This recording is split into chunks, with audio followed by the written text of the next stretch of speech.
It's very important that we, as a city, take a deeper interest in that Delta situation because our water comes from the Delta.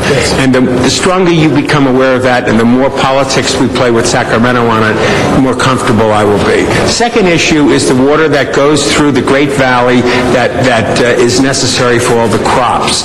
We need to focus on changing some of the crops. We can no longer do rice, which is for a wet place. And we need to deal with the farmers who get water for practically nothing, rightly so. They got to feed us.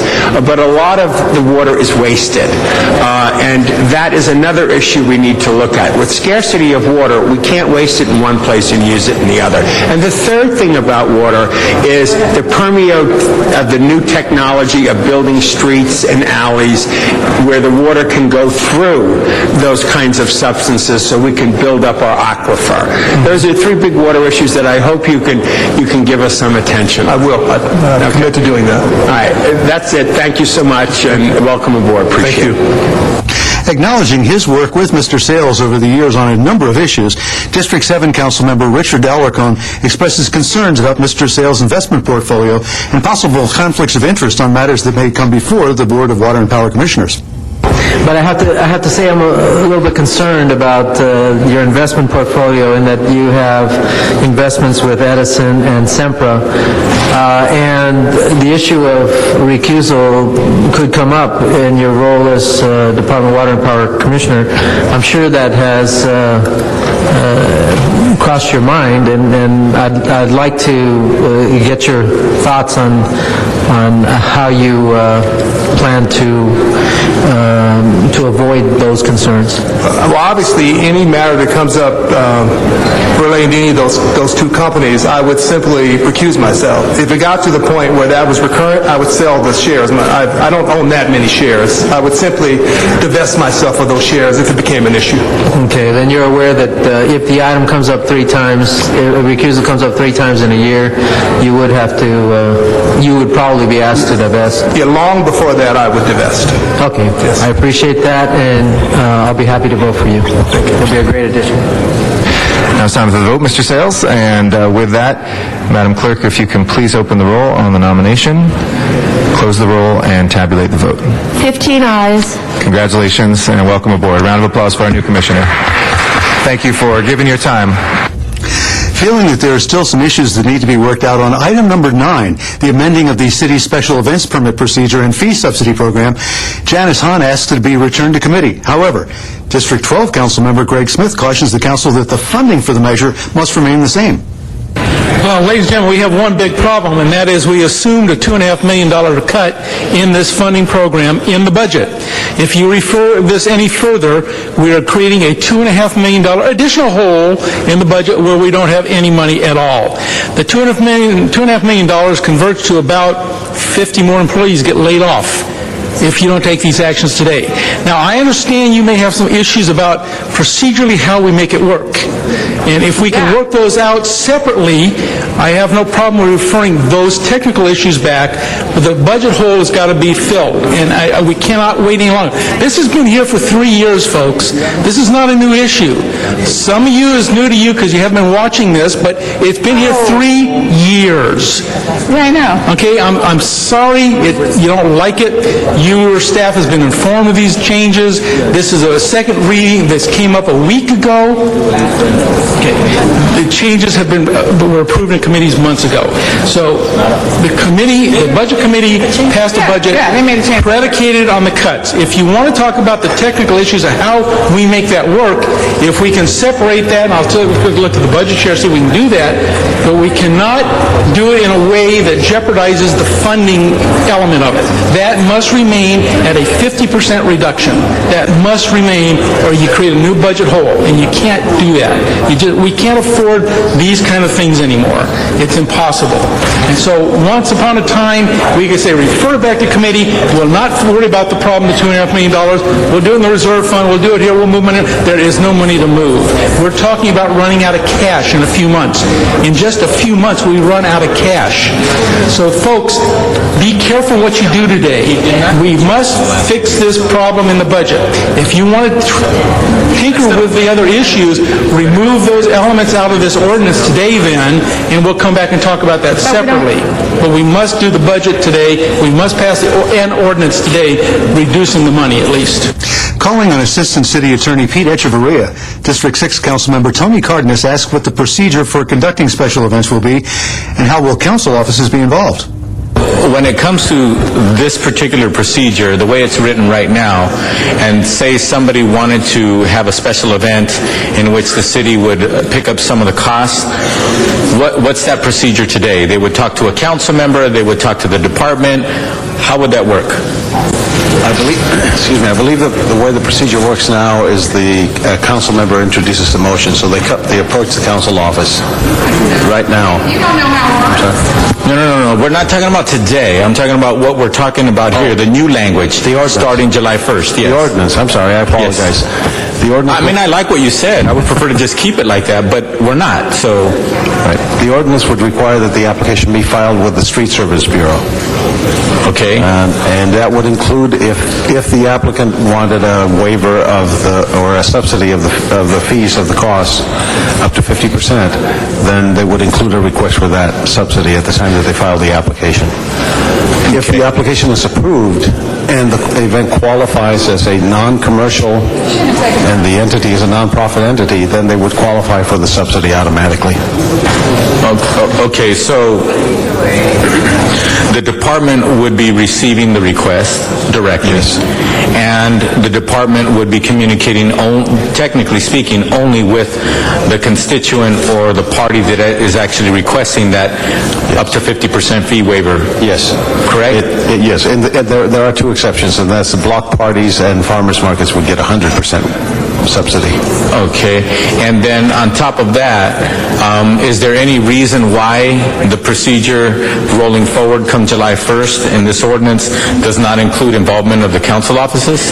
Well, it does include involvement of the council offices in that it requires that the Bureau notify the council offices as well as all the other offices and departments that are affected by the event, notify them immediately of the receipt of the application and seek their input in terms of whether the event impacts the community adversely, how that adverse impact should be addressed, whether there be conditions on the permit itself, or if the conditions are not accepted, whether the permit should be denied. Other council members also took the opportunity to give their opinions on the subject. I don't want to stop a freight train that's been going up the hill for 6 years, but at the same time, I don't want to lose our ability to celebrate the city in a way. And from reading the ordinance, it takes it right out of our hands in a way, Gary, because you may not have a complete understanding. You have a complete understanding of the municipal code, complete understanding of a multitude of the challenges that face the city. But when a group comes, I think there maybe needs to have some involvement with the Department of Neighborhoods. And also, the things I would want to say, members, do we look at this instead of an even 15 split? Do we split it by the 7 regions of the city? Because some neighborhoods have more activity or another. Does anyone have a report on what has gone on in the past? Because I haven't seen it. If there is. Anybody have that? No one has that? So we're all going on assumptions here. We don't know that there's been 425 block parties. I believe the CLA did a report that addressed Well, I see Mr. Miller over there. Is there a report? I don't want to call you to the table, Jerry, but is there a report that says there's been 427 block parties, 29 movie premieres? Where's that report? I just need that report.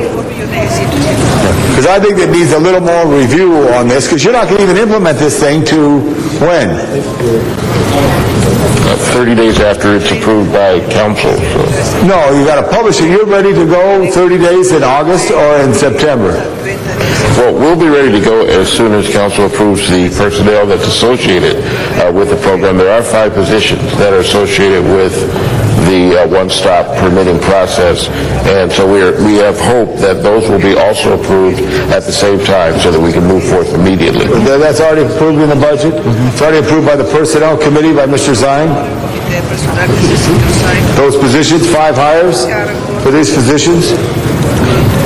Yes, those positions were in the budget, yes. I know, but are those people there? If we're going to make people do this, they're not there. Are they there? They are not there yet, so we... Not there yet. Now, there's a hiring freeze, how are we going to do it? So these are some questions that I have. I think we just need a little more time to get up to the top of the mountain. District 8 Councilmember Bernard Parks gives dollar figures on the past cost of waivers and contends that council offices will have input into special events that occur in their districts. This started, I think, when Ron Deaton was here, and we thought we had it resolved several other times. We know that, and although we can dispute the figures, there's estimates of somewhere 4 to 5 million plus was involved with waivers. The issue here, we've already gone through a process that's been at least 3 or 4 years since I've been on the Budget and Finance to get to this point. The budget includes this savings based on this process. It sets up the 2 funds. If we send it back to committee, we in effect have no process unless we go back to waivers. Mr. Alicon's motion certainly gives clarity as to the current situation as it relates to staff being available, but we have to also make clear that starting July 1st, the subsidies are in play if we approve this. So we have no other option except to move forward, work out the details, and I would, as suggested before, it's going to require individual office staffs to be more proactive in working with street services to get the projects or the events that you know that come up annually before their review so that they can get the consideration that's needed. And it's up to you to set up criteria as to how your money is spent, so you do have a lot of say, but once you establish the fund for that month or for the year, you cannot individually pick and choose an event over another event. And so it gives us the best of, I think, all worlds, that we have input, we have the ability to set a structure, we have our staffs involved, and again, in the final analysis, we don't have any options if we don't pass it, because there's no other system to deal with special events come July 1st. Other council members also took the opportunity to give their opinion on the topic. I would like to the extent possible, also have a level of discretion of how these funds are used and who is on the street and who isn't, and that's where I like to be. So could anyone here at the table tell me what gets us there?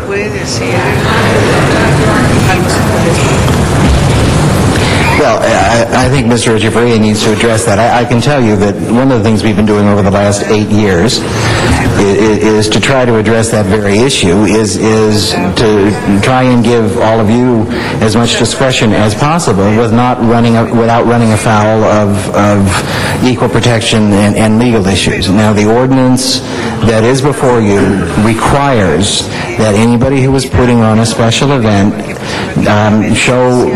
demonstrate that they have consulted with the council office before they come in and get a permit. Now, I recognize consultation and approval are 2 different things. I recognize that.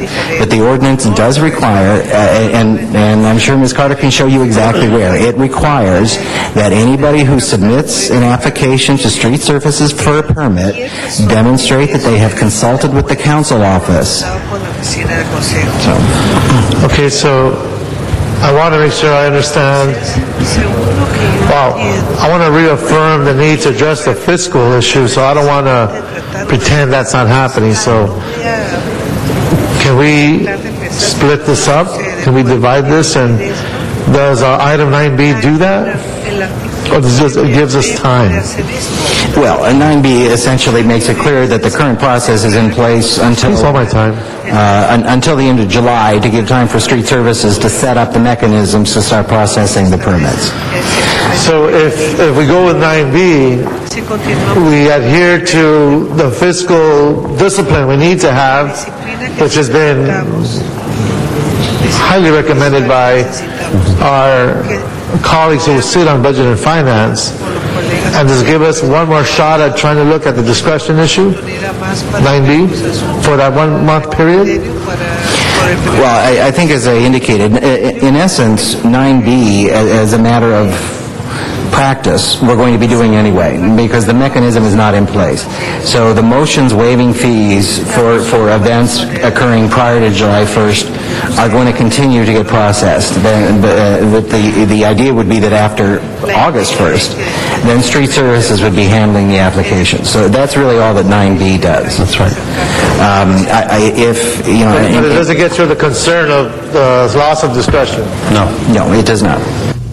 Declaring the Street Services Department does a good job, District 7 Councilmember Richard Alarcon suspects that putting the responsibility of special events in their hands is probably not a good idea, and brings up the concept of first come, first served. So, members, if you want the street services, the good people who do, I think, a good job to make all the decisions about events in your district, I think that's a very dangerous way to handle this. I do not want to see, to be extreme, the Ku Klux Klan, other, terrorist groups coming into our streets because they were first in line. I mean, that is not the way, that is not why we got elected. We got elected to make decisions, and we're held accountable to those decisions. If they don't like the events that I approve in my district, then unelect me. That is their choice. But to say that we have to do it by whoever comes first in line, and any organization out there can have an event in your district with city money, if you don't think your voters are going to have a bigger concern about some of those events than the issues as presented. I think the bottom line is we did not figure out an alternative way to provide the council members with control of events, to allow them to choose events that the city would participate in or not, without having to allocate direct funding. I think there's a way to do it, and I would reiterate that the way to do that would be to say that the event it's not a special event to the extent that any organization out there can do an event without working with the city, but that they would have to work with the council office. And if they're working with the council office, then it's merely a city event, and we don't have the civil rights issues, I believe. But since we haven't had that analysis, I think it should go back to committee to make that determination, and I believe we can avoid this problem. Making it clear she does not want to touch the money or budget, District 15 Councilmember Janice Hahn expresses her concerns as to how the money for special events will be distributed, and is concerned that council districts will have no discretion as to who's able to get city funding for special events. What we're trying to do more with less, or we're trying to do the same with less. All I'm concerned about is how do we take that 1.5 million and find a way to budget that so that we can make sure that events that have gone on in our district will continue to be able to be funded 50%. We know everybody except for block parties are going to have to contribute 50%. I think we're going to find a lot of organizations in our communities, particularly now, nonprofit groups, they're going to find this to be prohibitive and are going to have a very difficult time coming up with that. And so the idea of celebrations, the idea of people feeling good about living in Los Angeles, the ideas about trying to put on a little event are going to be very burdensome. But I'm letting that go because I feel like the will of this body is to have this policy. All I'm saying is that last $100,000 that each of us are going to be paying the other 50%, I'm trying to find a way that we can budget that in our offices so that events that we know take place from January to December, the best of our ability, we're going to try to help them get that 50%. This policy does not address that. This policy says, this ordinance says, anybody can apply to street services to be this half funded, and according to the city attorney, they have to fund them. So January through September, That may be all of your $100,000, folks. And so all your events around Thanksgiving, all your events around the holidays will not have that money. I just want everybody to understand that. Because according to the city attorney, street services has to say yes. And they have to give the 50% fund. You're shaking your head no, but that's what the city attorney has just said. Is that correct? Correct. Say that a little bit louder. Correct. Thank you. Okay, we now have before us, colleagues, a series of motions. Listen up, everybody. We got a series of motions. The last one to be made was Mr. Alarcon's motion, which we will take up first, since we go in reverse order per council rules. We will, that motion, Mr. Clerk, if you'd like to state what that does. The last motion made Please do. by Mr. Alarcon, seconded by Ms. Hahn, was to, 1, approve 9D, and to 2, send the entire matter, or send the rest of the matter back to committee.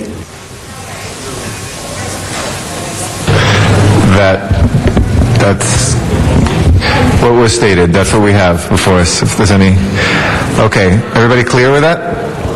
Please. Which, Mr. President, City Attorney reminded me, which does include sending the ordinance back to committee as well. The ordinance would go back to committee as well, folks. It was the whole enchilada. Salsa verde included. All right. Please open the roll. Close the roll and tabulate the vote. 9 ayes, 2 noes.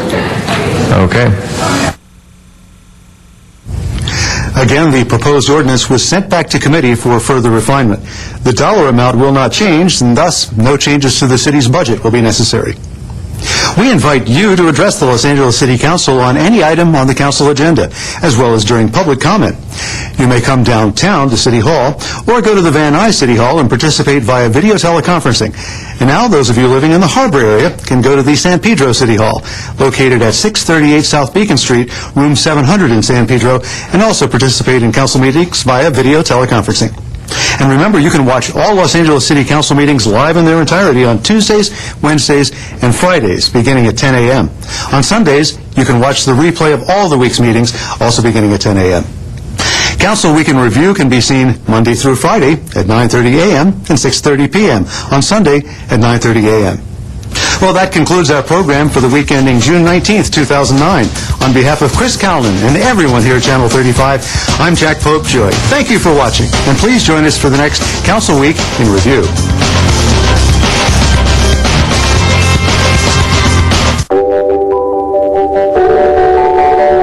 Moving is so much of who we are. It's easy to take it for granted. Multiple sclerosis stops people from moving. We exist to make sure it doesn't. The National Multiple Sclerosis Society is a collective of passionate individuals united by a common goal to address the challenges of each person whose life is affected by MS. We believe that moving is not just something you can or can't do, but rather is who you are.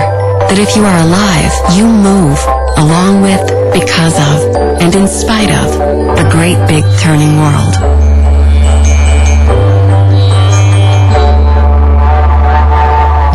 Join the movement, the National Multiple Sclerosis Society, at nationalmssociety.org.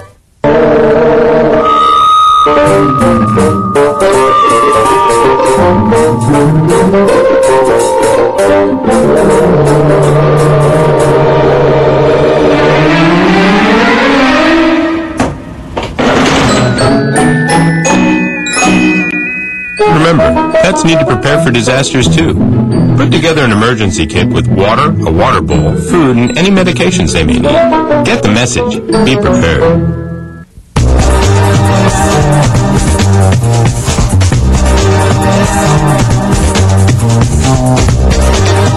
LA City View Channel 35. Your city, your channel.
We are now on television. So good morning to the rest of Los Angeles. Welcome to the City Council meeting for today, Wednesday, the 24th of June, 2009. We're here in the John Ferraro Council Chamber, room 340 of City Hall.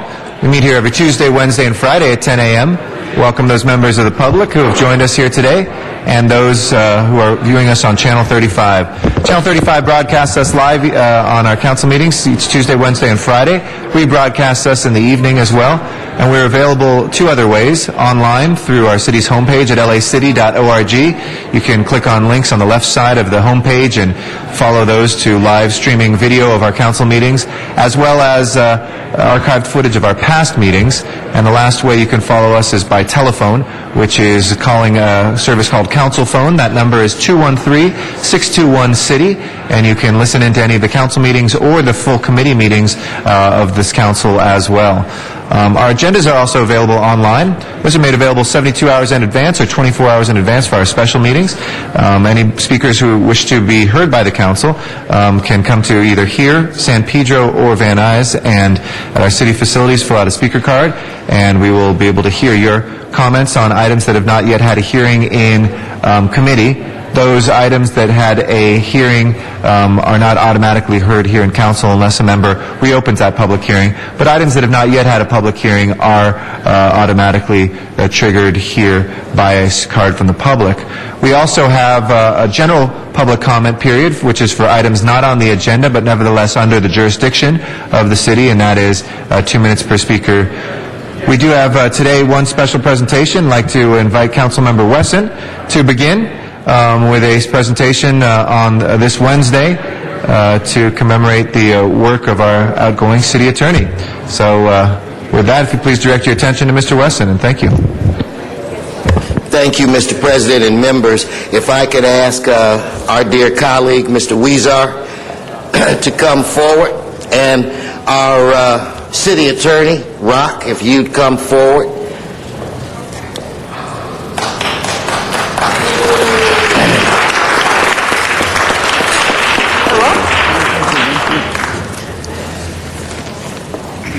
Members, each and every one of us have a reason why we chose a life of public service. Something motivated us to want to give back to the community, to want to make this city the best city that it could be, to make this city the safest city that it could be. Now, I don't have a clue as to why Janice chose a life of public service, even though she is truly a chip off the block. And I don't know what made Mr. Parks or Mr. Cardenas or Mr. Reyes.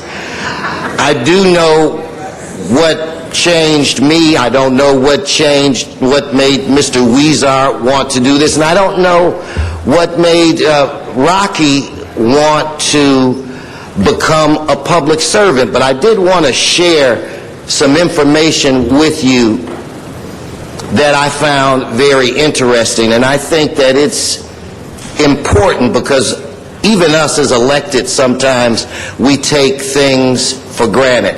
Now, this information that I have, Mr. Labange, I got from the great Avak. So, in the city of Los Angeles, throughout our history, there has been only 541 council people. So to the 15 of us that are sitting around this table, that has to be a great honor. We have 4 million plus people in the city today. The history of the state of California, there have been 541 elected council people. Just think, you are one of them. You are part of history. We have had 53 mayors, and only 7 city controllers since 1925, when that office was created. And since 1850, there has only been 21 city attorneys. Rocky, you should be proud that you are one of those 21 great city attorneys.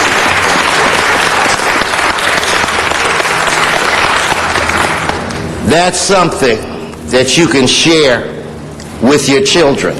I know for me, I love the fact that I can say that up to this point, there's been 67 speakers, and I was one of those. So it is something that is near and dear to my heart. Now, Rocky has been a good friend of a lot of us, me in particular, for quite a long time, and I felt that it was only appropriate that we as a council say thank you for your 8 years of service, and let the people of Los Angeles know that we appreciate all your hard work in a very, very difficult job. And I want you to know, and I may forget a name, but the people that you surrounded yourself with, Ann D'Amato, Rich Llewellyn, Dave Michelson, and I could go on and on, those people were the glue that kept your office together, and I think they should be applauded for their years of service with the great city of Los Angeles. Now, we could, and I'm sure other council people will tick off the list of accomplishments that you've done over the last 8 years, but what I just want to say is that when Rocky was preparing to run, no one believed that he was going to win. They said, this guy worked for Mayor Reardon, who, who is this guy? Who is this economic development guru, what have you? I mean, yeah, he was smart, and he went to Harvard, and he went to Columbia for law school, but this guy doesn't have a chance. Now, I'm fortunate to say that I have been a gambler from time to time when it relates to races, and I was supportive of him, and the night that he won, I remember saying, dang, we did it. I was shocked. Yeah, we won. I knew it all along. I handicapped this race. But Rocky has, I think, represented this city well. And the program that he started where we have the neighborhood prosecutors.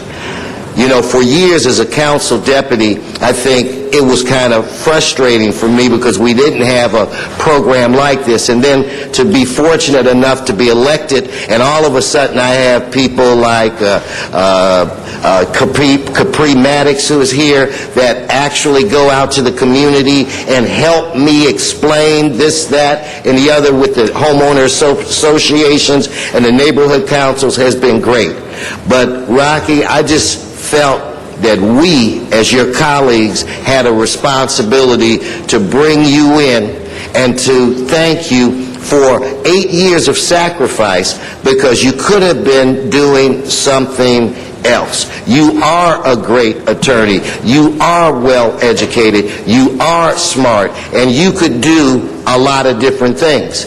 And again, for me, it's personal because Rocky lives in the district that I happen to represent, and he has voted for me 3 times. So I want to make sure that it's 4, 5, 6, 7, or what have you. But anyway, I just want to say, ask those that are present today in the council to give a salute, lift your cap, give a round of applause to our great city attorney that's on his way to another chapter in his life, Rocky Delgadillo. And if I could ask another dear friend and a great public servant for the city of Los Angeles, who's responsible in putting this together with me, I want to ask our colleague, Jose Huizar, if he would say a few things. Jose. Thank you, Herb. Well, good morning, and I'm very happy to stand up here along with my colleague Herb Wesson and my council colleagues to give recognition to our city attorney, who's done a marvelous job in heightening the profile and the work of our city attorneys to not only advise the city about how to move forward legally, but really to work on those issues in the neighborhoods where it makes a difference. And when I was on the school board, I first saw this coming from the city attorney's office, led by Rocky Delgadillo, when we worked collaboratively on increasing safety for our children as they walk to and from school. And from the looking from the school board to the city in terms of what we were doing collaboratively to help our children, I saw that Rocky had taken a real interest, that he led with passion to ensure that our children were safe, to ensure that our district were being helped. And so from that point on, I saw that we had in us a person who did think out of the box and who wanted to not only do the work that we've been doing for some time legally, but to go out there in the neighborhoods and get that done. And so with the very popular neighborhood prosecutor program, we've moved on from that, and Rocky thought even more creatively after that started to put in neighborhood school prosecutors, who's made a great difference, and it's gone on to do wonderful things in and around our schools. So I wanted to stand up here not only because Rocky's my former boss and I worked at the city attorney's office at one point, but to really commend Rocky for the wonderful work he did, to thank him on behalf of the city of Los Angeles, and to show that when we work collaboratively, when we think creatively, we could do great things for our residents. So Rocky, thank you so much. Thank you for not only being a friend, but thank you for being so proactive in addressing the needs of our residents. And recently, we were out there standing, many of us, talking about the HALO program, where we're diverting would-be criminals into alternative services, give the people the services they need, whether it's mental health or drug and alcohol counseling instead of jail. You've led the fight to do that, and it is your creativity, along with the rest of the city attorney's office, that now we have more people getting the services they need rather than simply putting them in jail. That's the type of creativity that's been coming out of the city attorney's office. So I wanted to thank you, Rocky, not only for being a great friend, but for the work you did. So thank you so much, and we look forward to working with you even after these great 8 years that you served here in the city of Los Angeles. Thank you, Rocky. Excuse me. Thank you very much. We have some council members. As a reminder to the audience, we encourage applause if folks are going to boo and be disruptive. They'll be removed from the meeting. Ms. Han is our next speaker. After that is Mr. Alarcon, and then Mr. Cardenas, Mr. Labange, Mr. Rosendahl, and Mr. Parks. Ms. Han. Thank you, Mr. President. I'm glad we have this opportunity to wish Rocky well in his future. And I was sitting here thinking about term limits. And there's good things and bad things about term limits, but I was thinking, in a way, term limits brought you to be the city attorney of Los Angeles, because many people said that if there was no term limits, my brother would have remained city attorney as long as people would have re-elected him. I know he enjoyed that job for 16 years, and unfortunately, term limits has brought your tenure to an end. But I will tell you, and you and I have laughed about this, on the neighborhood prosecutor idea. I wasn't sold on that in the beginning. I thought it was extra money, extra people, and I wasn't really sure if it would deliver the results to the neighborhoods like you were so promising the people of Los Angeles. And you said, give it a try, Janice, give it a try. If I haven't proved to you that it's worth every penny, then you can vote it out in the next budget. And it overwhelmingly proved to be such a positive thing for neighborhoods. And I know for a fact there's story upon story of people who got their neighborhoods back because of the neighborhood prosecutors. And everything from helping to do gang injunctions to helping to prosecute environmental polluters. You were such a partner with me, particularly in Wilmington. You really came in there and said, there are quality of life issues here. And it's about people who are really, taking these people's lives for granted. And you really brought them to justice. And for that, I will be forever grateful. But one of the things I think you can be most proud of, and it was sort of interesting to work on it with you, because my brother championed the idea of gang injunctions, the first in the country to use that tool for law enforcement to take back neighborhoods from gang members who had oppressed and harassed and made it unlivable for people to go to parks or to walk to school. But we knew 13, 14, 15 years after they had been implemented, there were some problems. And you had the courage to come first to Watts yourself and listen to the Watts Gang Task Force tell you of the problems that they saw, not wanting to do away with injunctions, but trying to figure out, was there a pathway that if people had turned their life around, that they could get off the gang injunction. And I will always be grateful for that, because I think that did more than just the people that had turned their life around to get their name off that list. That gave an entire community the nobility, the dignity, the respect, that they were able to get the ear of the city attorney of Los Angeles to actually change policy. And I know there was a lot of pushback from some of your own attorneys, but from a lot of people. But I really always want to thank you for that. I think that did more for raising up the spirit of the community of Watts than probably anything that we've ever done together. So I really want to thank you for that. You were a great city attorney, and we wish you well in whatever you choose to do in the future. Mr. Alarcon is our next speaker. Members, Rocky and I go a little ways back, a little more than most. I remember when Mayor Reardon brought this young, good-looking, chiseled Ivy League guy into City Hall. And of course, all of us were thinking, who is this prima donna? And he proved that you can be all that and be a good guy.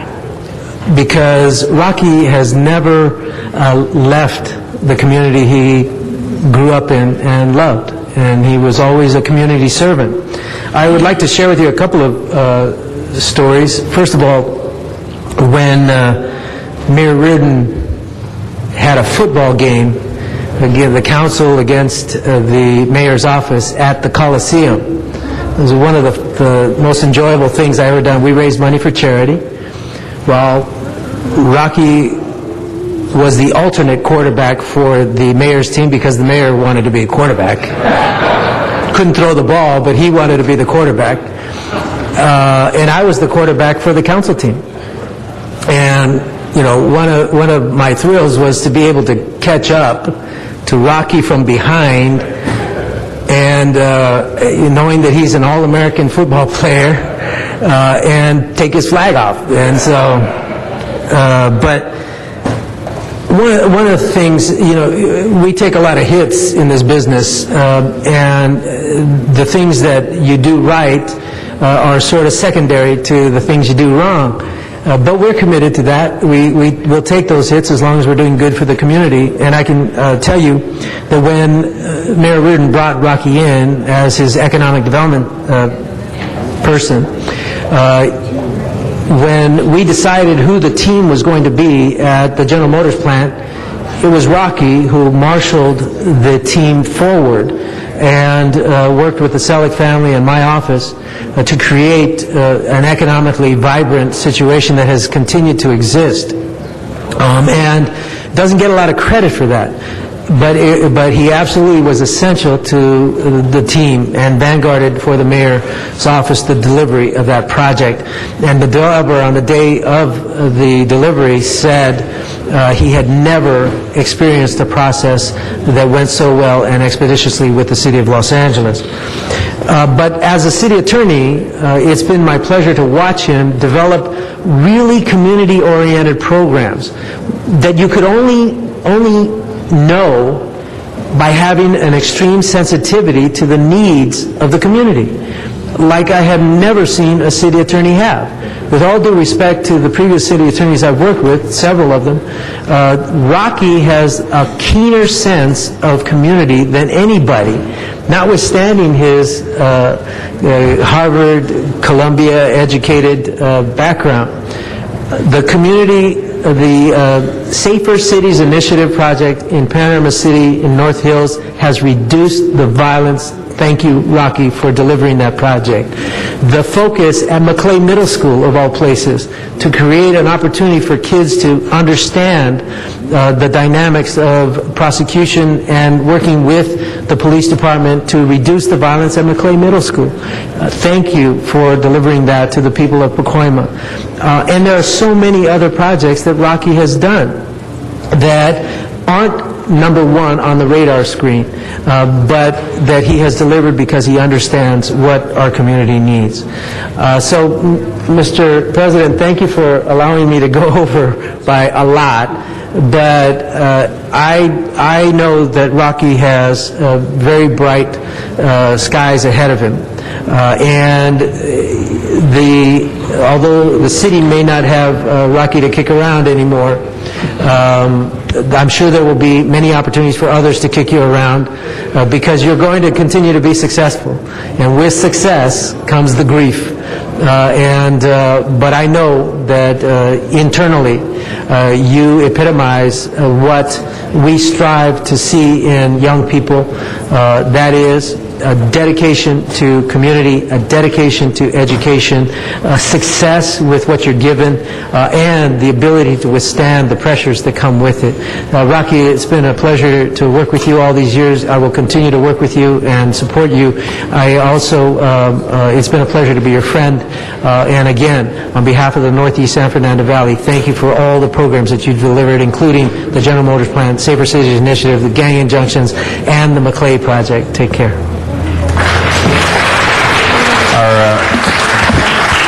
Our next speaker is, yes, Mr. Wesson. Mr. Alarcon, who won the game?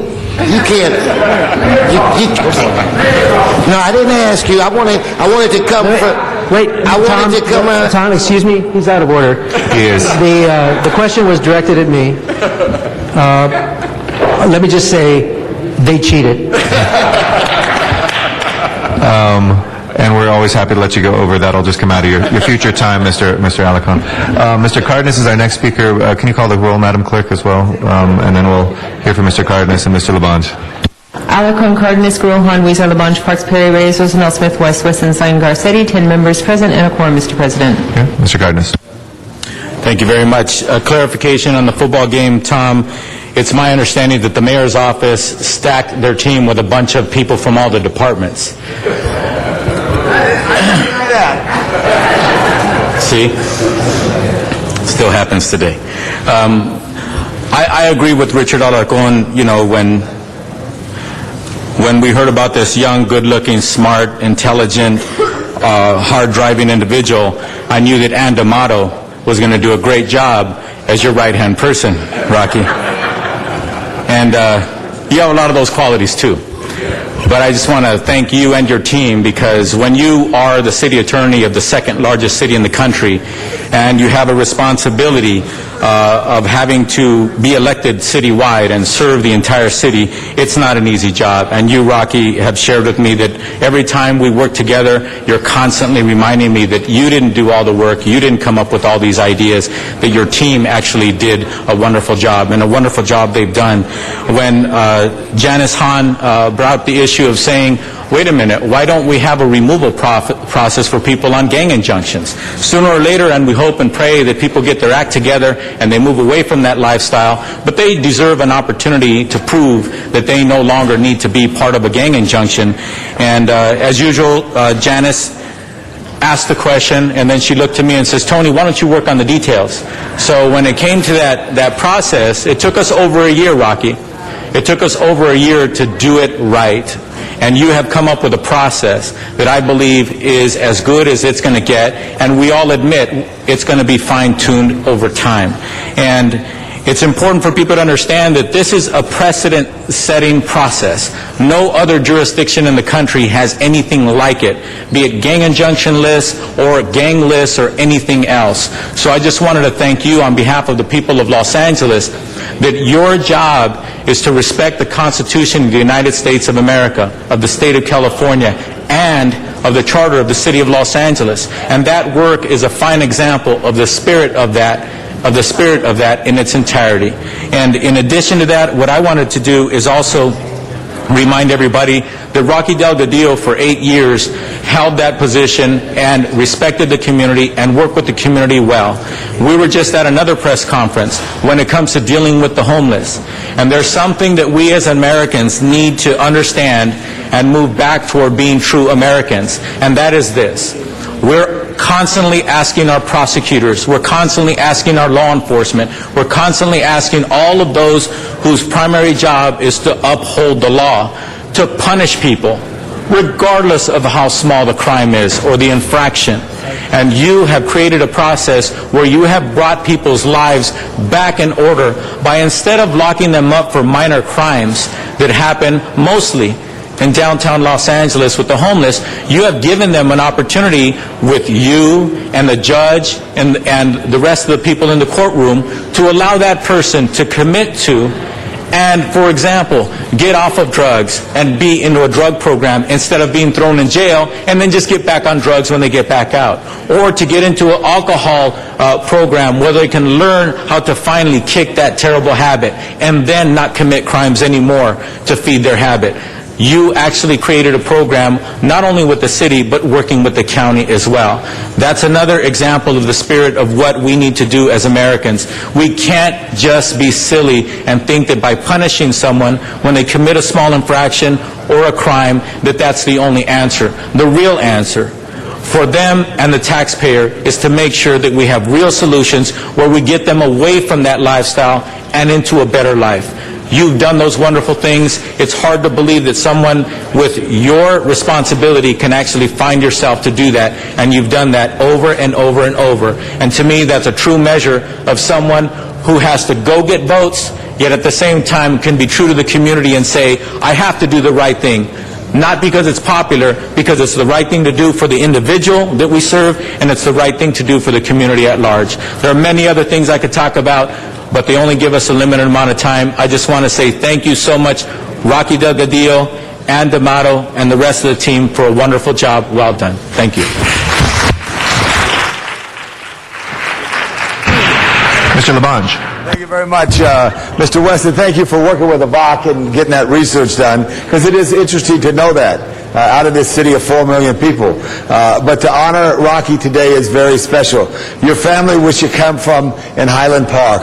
I knew Rocky when he was in high school, because he used to come to my house, because he dated, at the time, a John Marshall girl, very nice girl, and they would dance, because my brother and he were in the same grade. And it was nice. It shows you about Rocky that he could move throughout the city, wherever he was.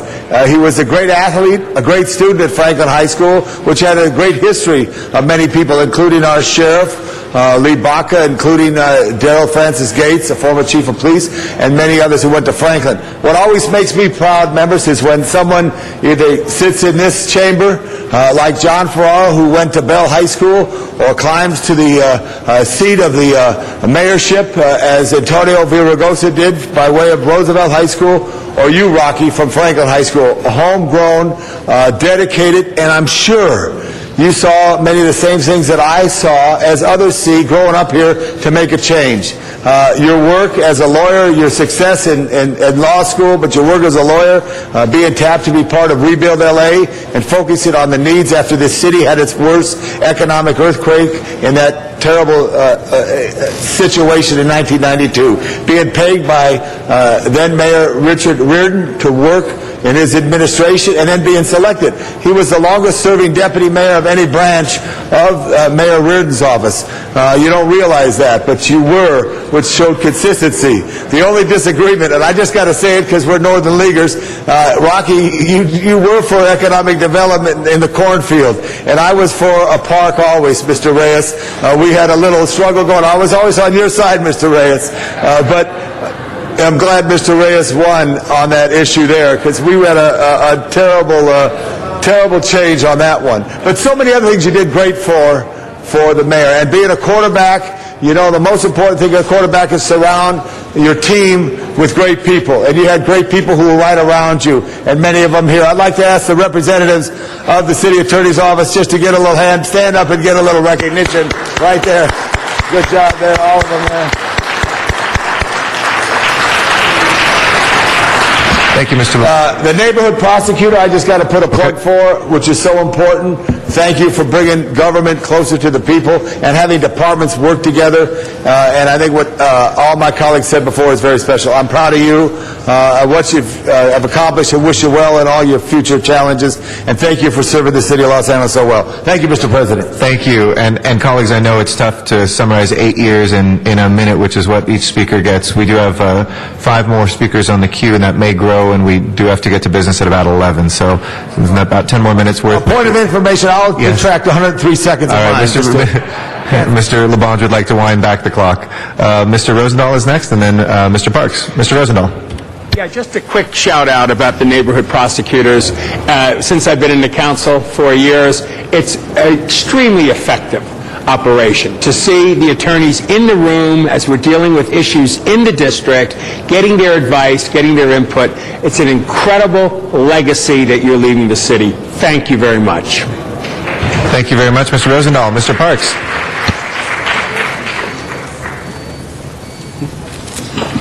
Thank you, Mr. President. Rocky, I just want to say thank you. The work you've done from leading the bicycle rides throughout the city, from Expo Park throughout the city, being at one of your first news conferences that dealt with gang injunctions over at not Harvard Park, St. Andrews. These are the kind of things that you remember as you pull together the office, and again, working with Richard Reardon as it relates to a lot of things he did about the whole community concept. It's been a real pleasure, and I just want to wish you well for the rest of your career. And I would see a couple of my favorite people, Teresa and Ann, and also Jennifer. I think you've put together a staff that really had a number of years of experience in other parts of the city, and we always had a great time working together on budgetary issues and a variety of things. So keep up the good work. And again, the impact you've made, and I want to say a particular thanks for bringing back CLEAR. CLEAR was an outstanding program, fell on bad times when the state's money fell out, but to bring it back under local resources, I think will benefit the city for a number of years. Thank you, Mr. Parks. Mr. Reyes. Thank you, Council President. I just want to rise and also acknowledge Rocky for his great work, but I also want to bring to light all the great staff that you have on your team. In planning, land use, and management, we have Jerry Burge and Sharon Sidorf Cardenas, who's been there for many years, and they've really helped our city along in many tough issues. Peter Cheveria, who's been here, is an institution. So I want to thank you for having him here with us throughout all these years. Of course, Eddie Angeles, who is right now monitoring the council floor as we move forward. So I want to thank Eddie. But you also have incredible folks like Donna Wong at Northeast Division, who is there at every community meeting. I kid you not, she shows up at every community meeting. Andre Quintero, Bill Larson, I mean, that guy is amazing. But we took out those motels and all those undesirable uses, the drug dens. The guy was there and he was intense. Arturo Martinez, another gentleman, another knight in shining armor, he came out of nowhere and helped us out on 6th Street, the stuff on Westlake, Jan Andrade and South West Division. So again, these are the unsung heroes. When you would have your press conferences, I made sure we acknowledge them because of their hard work. And so I want to thank you for that leadership and allowing them to do what they have done best. So good luck to you in the future. Look forward to working with you. Ms. Gruhl.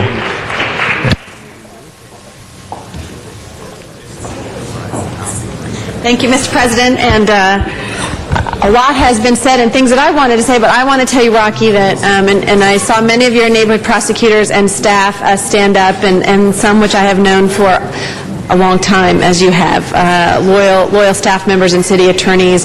And when you talk about everything from the neighborhood prosecutors, which there's going to be a lot you will be remembered for as city attorney, but I think from the community's perspective and the most interaction that we have, that has been an incredible program that is not easy and has had a great impact.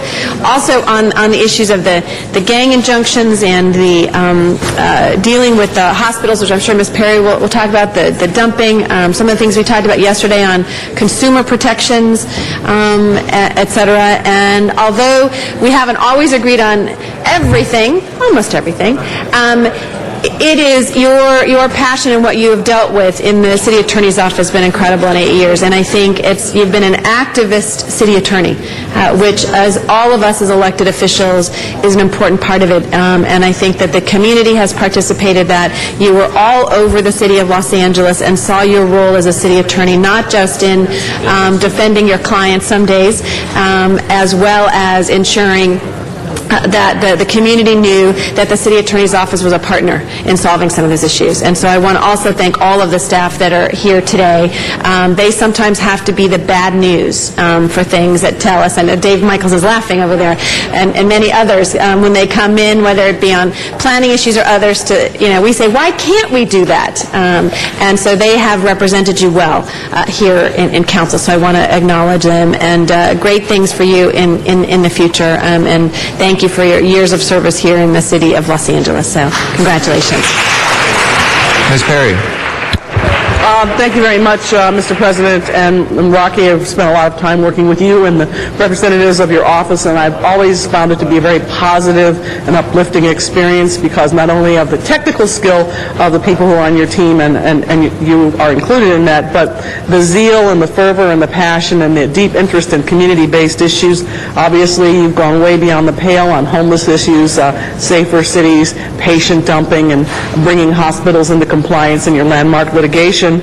But a lot of people may not realize how much you've done in terms of environmental advocacy, and I will never forget the assistance and the depth to which you pursued a plating company next to an elementary school to enable us to free up that property to build housing and remediate it and clean it up and make it safer. And overall, I have to say that the energy that you put into your neighborhood prosecutor program has really helped us transform our communities even faster, at a faster pace as council people, because we knew we had a partner there, not in the police station, in the school, very close at hand, to be able to get rid of those highly undesirable, toxic activities that have gone on for too long in the communities that we represent. So I really want to say thank you, and I look forward to working with you in whatever capacity you choose in the future, as I think you've done a good job here, and your work speaks for itself, and I think that people will not forget it. Thank you.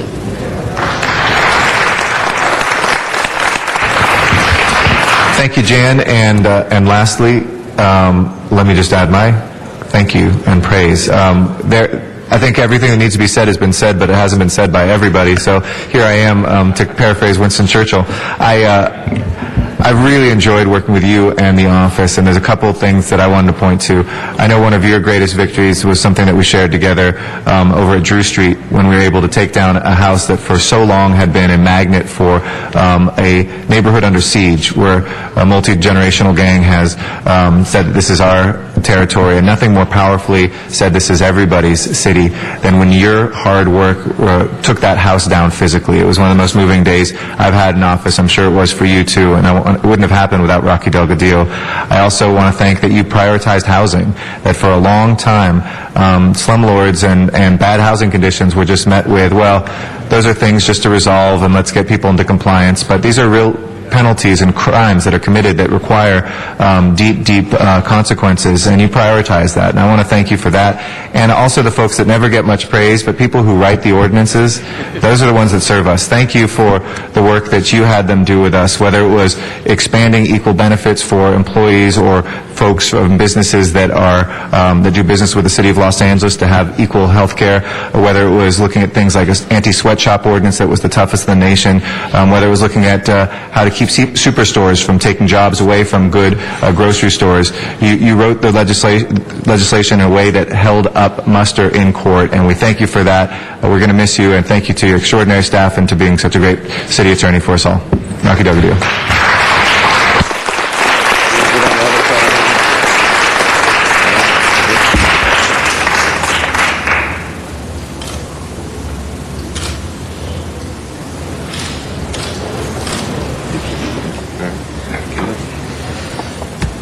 Well, thank you very much. Thanks to Herb and Jose. I just have to say, Herb left out one thing. He also taught me how to dress, just so you know.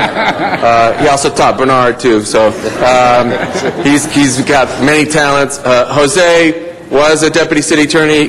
He was one of the finest, and he's been a great leader in this city. I'm humbled by your words. I'm humbled by your friendship. I was occasionally humbled by your votes. Once or twice.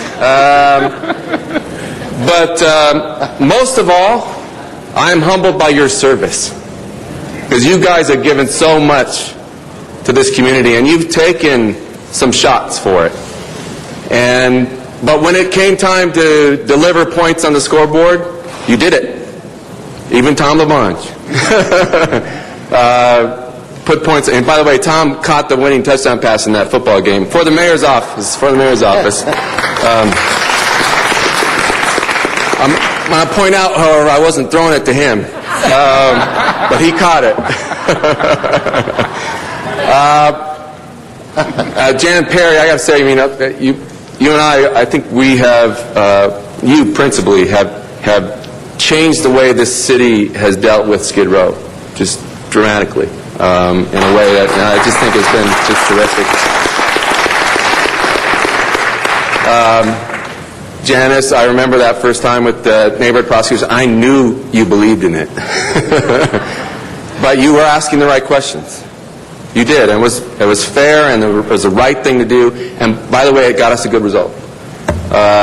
Tony, I can't think of anybody that's pushed me harder on trying to do something more difficult than to try to get gang members off of injunctions. And we did it. We did it. And I just want to thank you for making that happen. Richard, I don't know if he's still here or not, but that was a great football game. I'm not so sure you did catch me on that one play. But more importantly, he did make that GM plant come to life. And by the way, crime dropped in that neighborhood because of Richard Alarcon. Chief, I can still call him Chief Parks. He was my first chief to work with, and standing over there in MacArthur Park for the 18th Street injunction, which now has led, by the way, to a damage action against those same 18th Street gang members for millions of dollars. You were there from the very beginning. Wendy, sorry about the decision yesterday. But it's not over. We'll work on it. We'll work on it. Ed is really, he represents my old neighborhood, as does Eric. And the two of you have been just terrific. Eric's been right there every time. It was not difficult because his dad was a district attorney, so he understood quickly what we were doing. Councilmember Rosendahl, I still remember you from the days on TV, interviewing me and asking those tough questions. And actually, you're still doing it.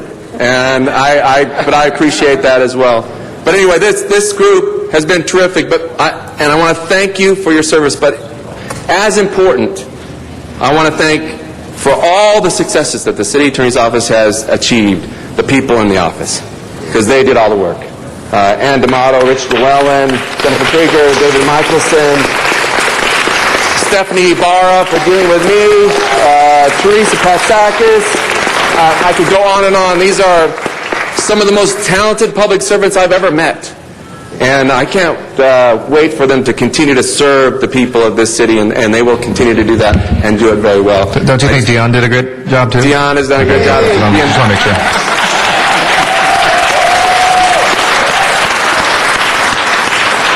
Eddie wasn't bad either, Eddie wasn't bad either.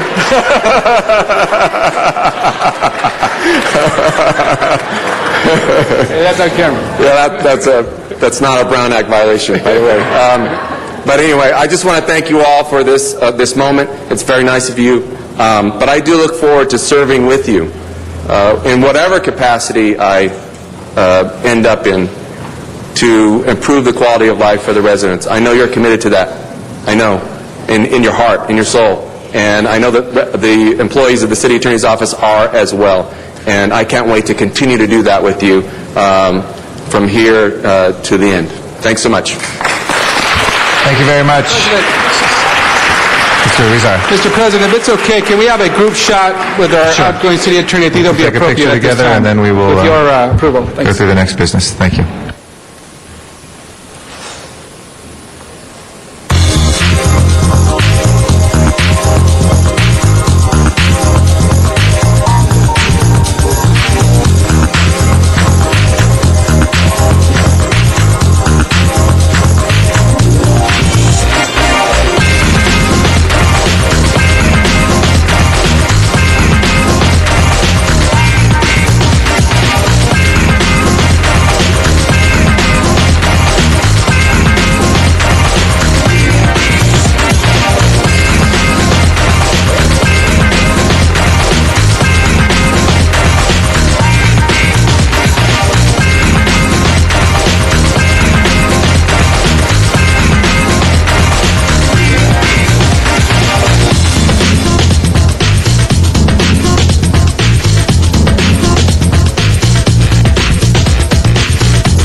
First order of business, please.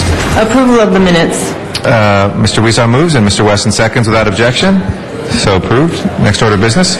Commendatory resolutions for approval. All right, Mr. Alarcon moves and Mr. Cardenas seconds. Without objection, those two will be approved. If we can run through the agenda, please. And before beginning the regular agenda, Mr. President, there's a request to continue several of the items.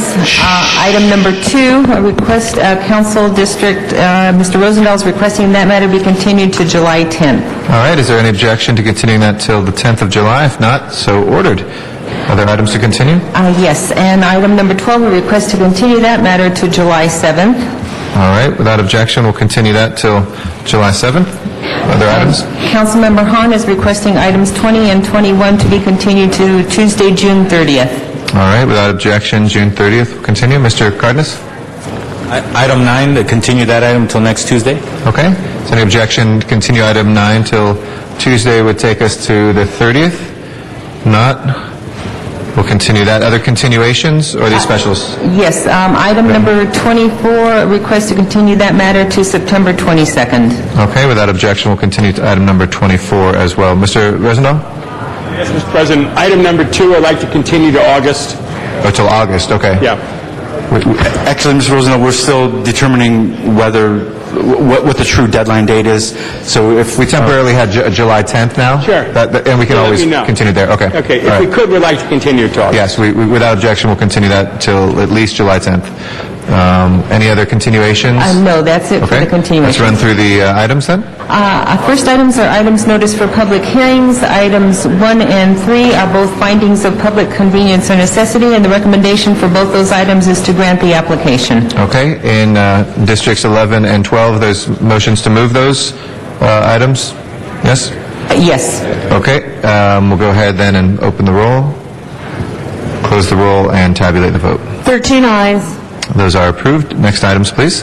Next items are items for which public hearings have been held, items 4 through 16. Item 4 is a confirmation of a commissioner. Do you wish to hold that on the desk? Yes, please. And then that would leave 5 through 16, with the exception of 12 that's already been acted.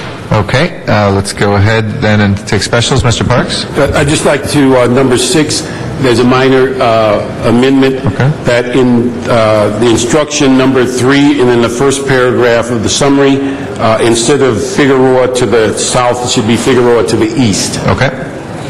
Without objection, we'll accept that as friendly amendment and go ahead and any other specials, colleagues, on these? If there are no other specials, let's go ahead and take up the balance, please. Open the roll, close the roll, and tabulate the vote. 13 ayes. Those are approved. Next item, please. Next items are items for which public hearings have not been held, items 17 through 24. 10 votes are required for consideration. Okay. If there's no objection, we will consider those and call 17 and 18 special. Ms. Hahn? Did you? Okay, 17, Ms. Hahn. We'll keep both of those on the desk. That leaves us 19, 22, and 23. Do we have cards on any of those? I believe there's a card on 18 that's already being held, and no, that was it for the... We'll open and close the other public hearings. Anybody wishing to call any of those other ones special? If not, let's go ahead and prepare the roll on the balance and tabulate the vote. 13 ayes. Those are approved. Next items, please. Next items are the closed session items, 25 through 27. Do you wish to hold those on the desk? Yes, please. Let's go ahead and hold those 3 on the desk. Yes, Mr. Parks? On the closed session, item number 26, to save time, that's a rejection of a settlement. We probably can deal with that in open session. Does anybody wish to take that into closed session? If not, we can move the rejection. Please open the roll, close the roll, and tabulate the vote. 13 ayes. Okay, that is, the rejection is approved. Next, if we can call the roll for the special meeting, please. Alarcon, Cardenas, Gruel, Han, Weezer, Lavange, Parks, Perry, Reyes, Rosendahl, Smith, Weiss, Wesson, Zine, Garcetti, 13 members present, and a quorum, Mr. President. Mr. Labange, I'm sorry, did we miss something? 34 get called special? 24? 34. 30. We're not on there yet. I will call it special for you right ahead of time right now. First items, please. This is a one-item special meeting, and it's a Budget and Finance Committee report, and that's regarding the trans. Okay. Anybody wishing to call that special? Mr. Park? Yes, 28.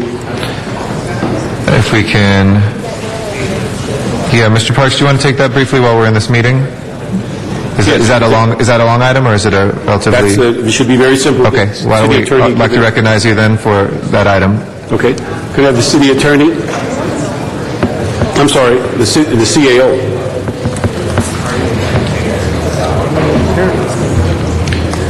Do we have the CAO here for item 28 in the special meeting?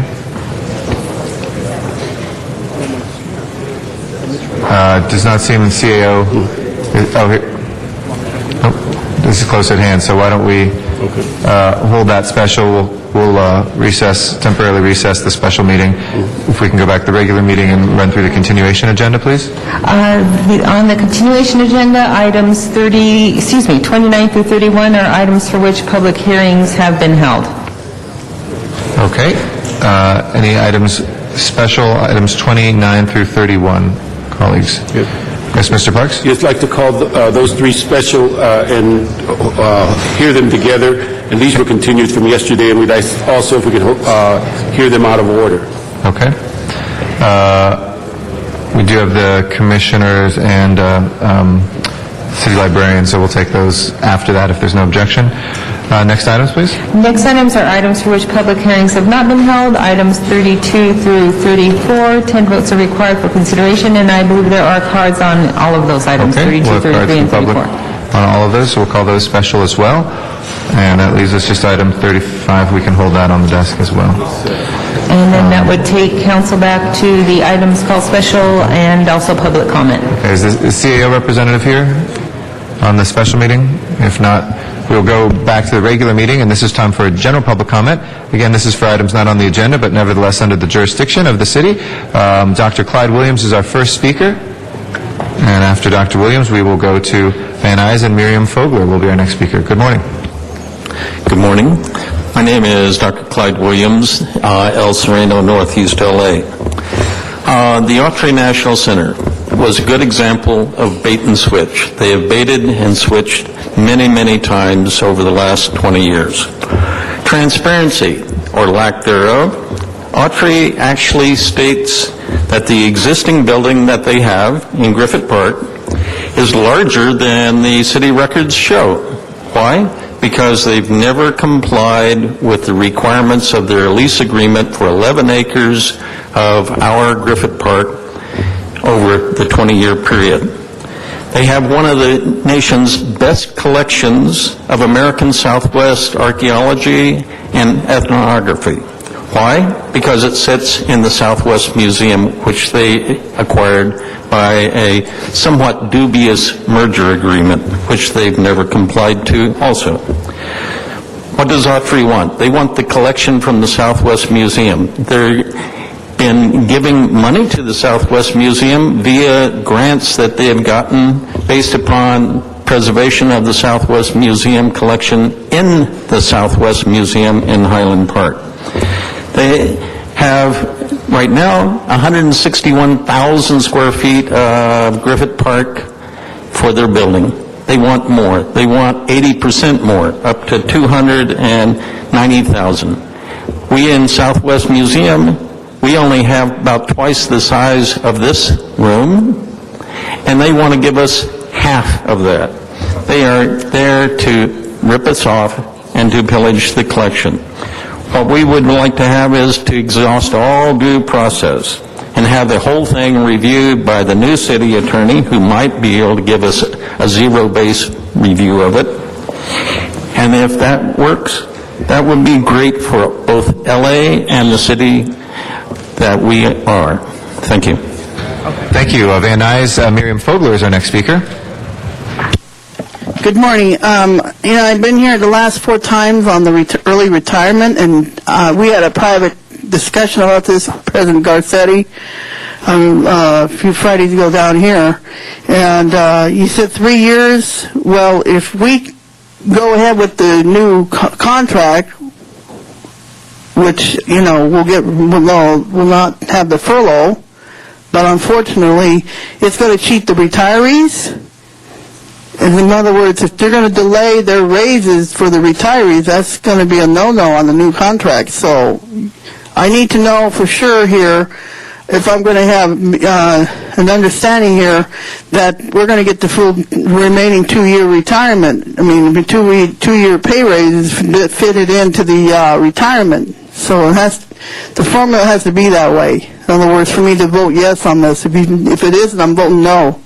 So it's all determined on how you're going to deal with on the retirement, early retirement. Then we can go ahead and vote on the contract to forego the furlough and delay the pay raise for 2 years. So I need to find out the facts here, and I need to know now. So I don't want to be cheated and gypped, just like the lady over here with Rick Knight and his wife. The grocery workers, they got cheated. The retirees got cheated. Full and simple. And if they hadn't done it for another month, they would have been cheated more. So, I mean, you're jipping out the retirees, and that's not right to do that. And I'm not going to take that. And I hope the city workers don't vote for anything that, if they don't give the full dignified amount to the retirees, then they should vote no on this new contract to extend it. And we'll take the furloughs then, okay? If that's what you want to do to the retirees, that's what we'll do. Thank you, Ms. Vogler. Arnold Sachs is our next speaker, and after that is Olga Hall.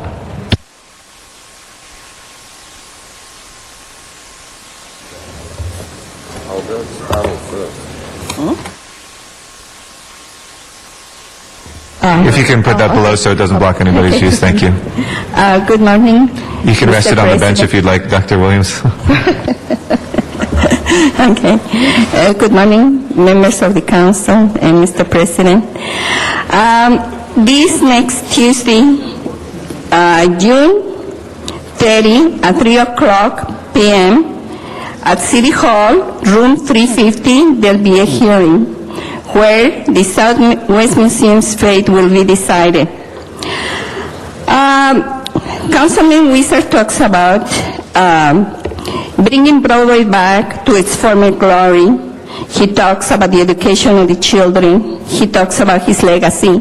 And yet, he has not stand up and help preserve the Southwest Museum, the first museum in Los Angeles, a museum that has been there for 100 years, and that will serve all the students in Los Angeles.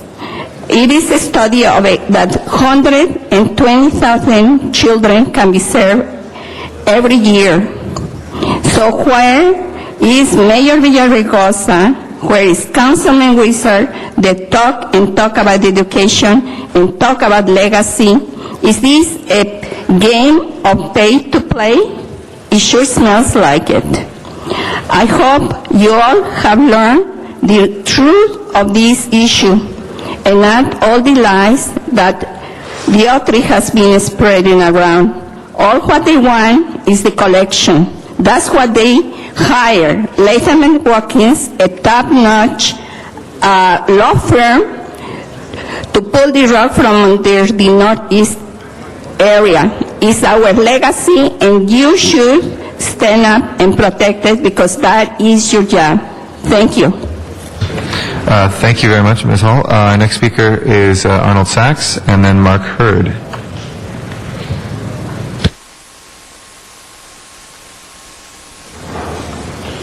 Thank you. Good morning.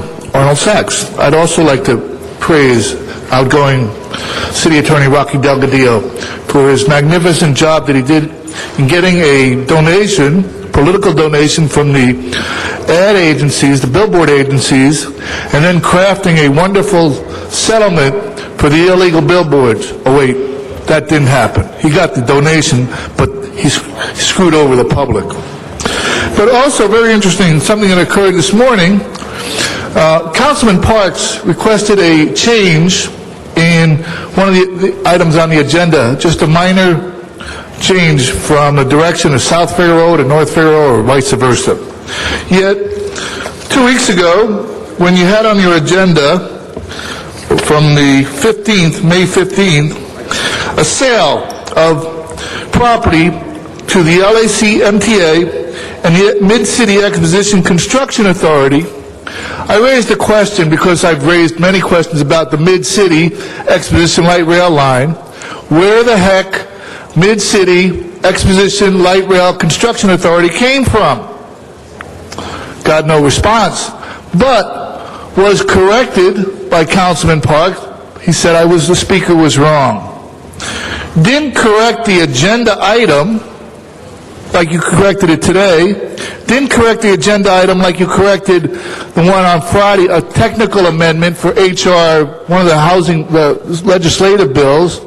So that means it's part of the record. That means City Council has endorsed it.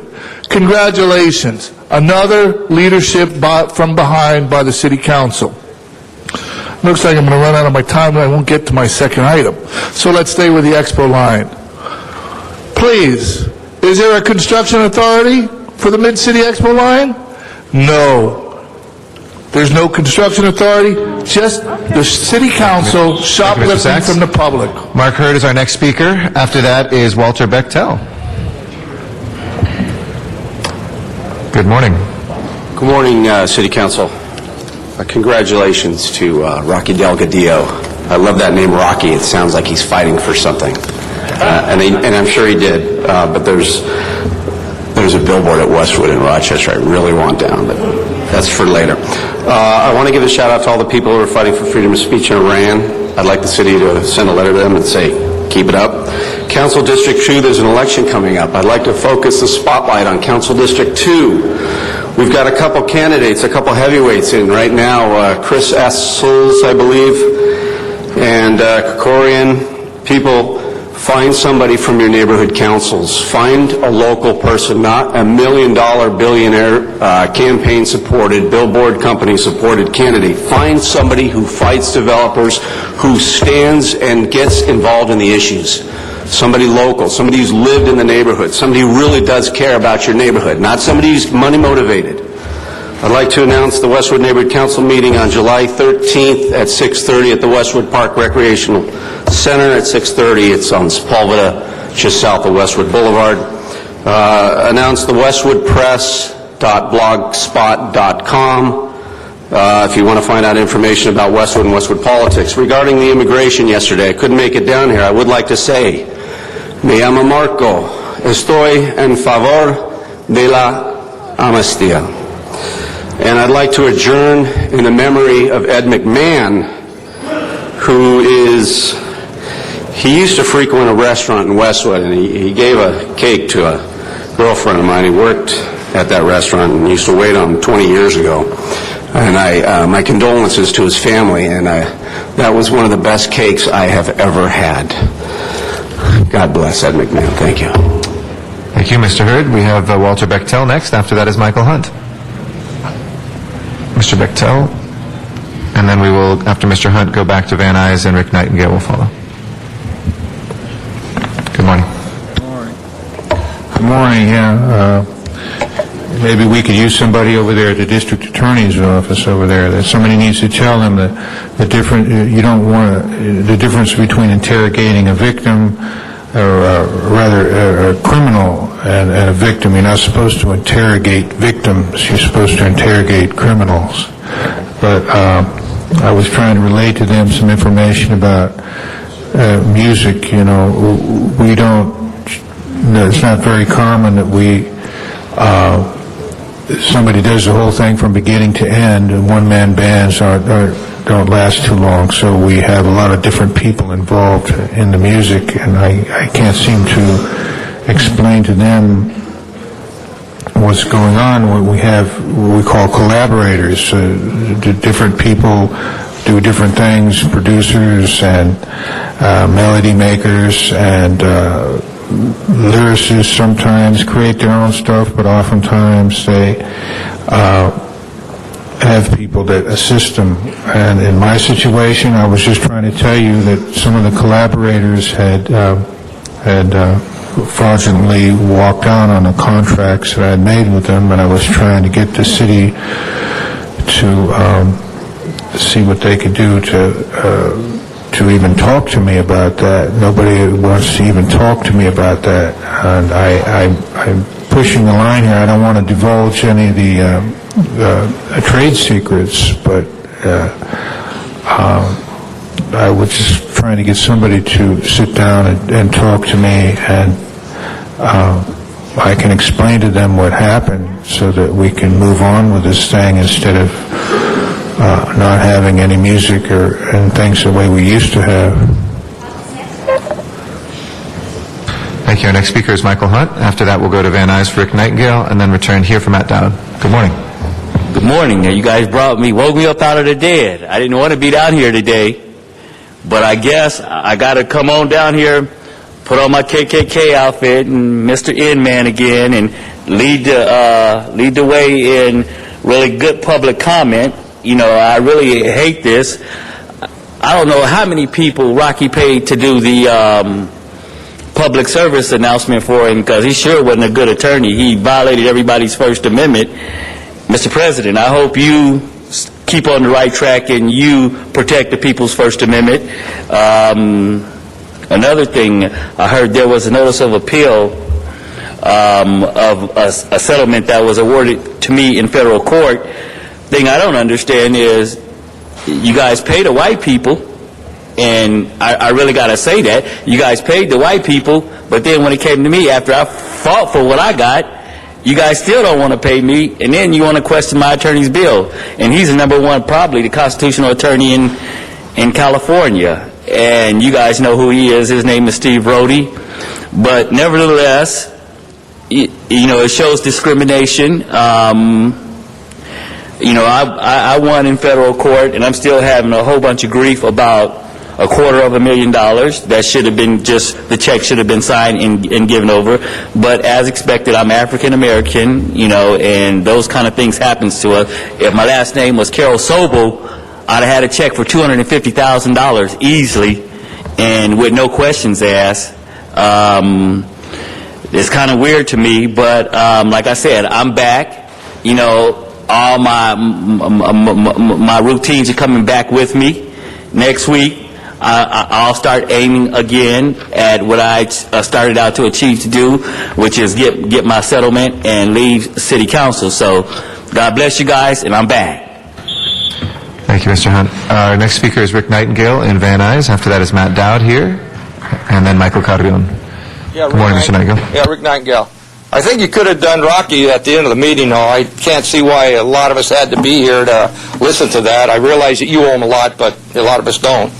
But and another thing, too, is I just noticed that remember the California pageant, and Perez turned around and he was a judge there.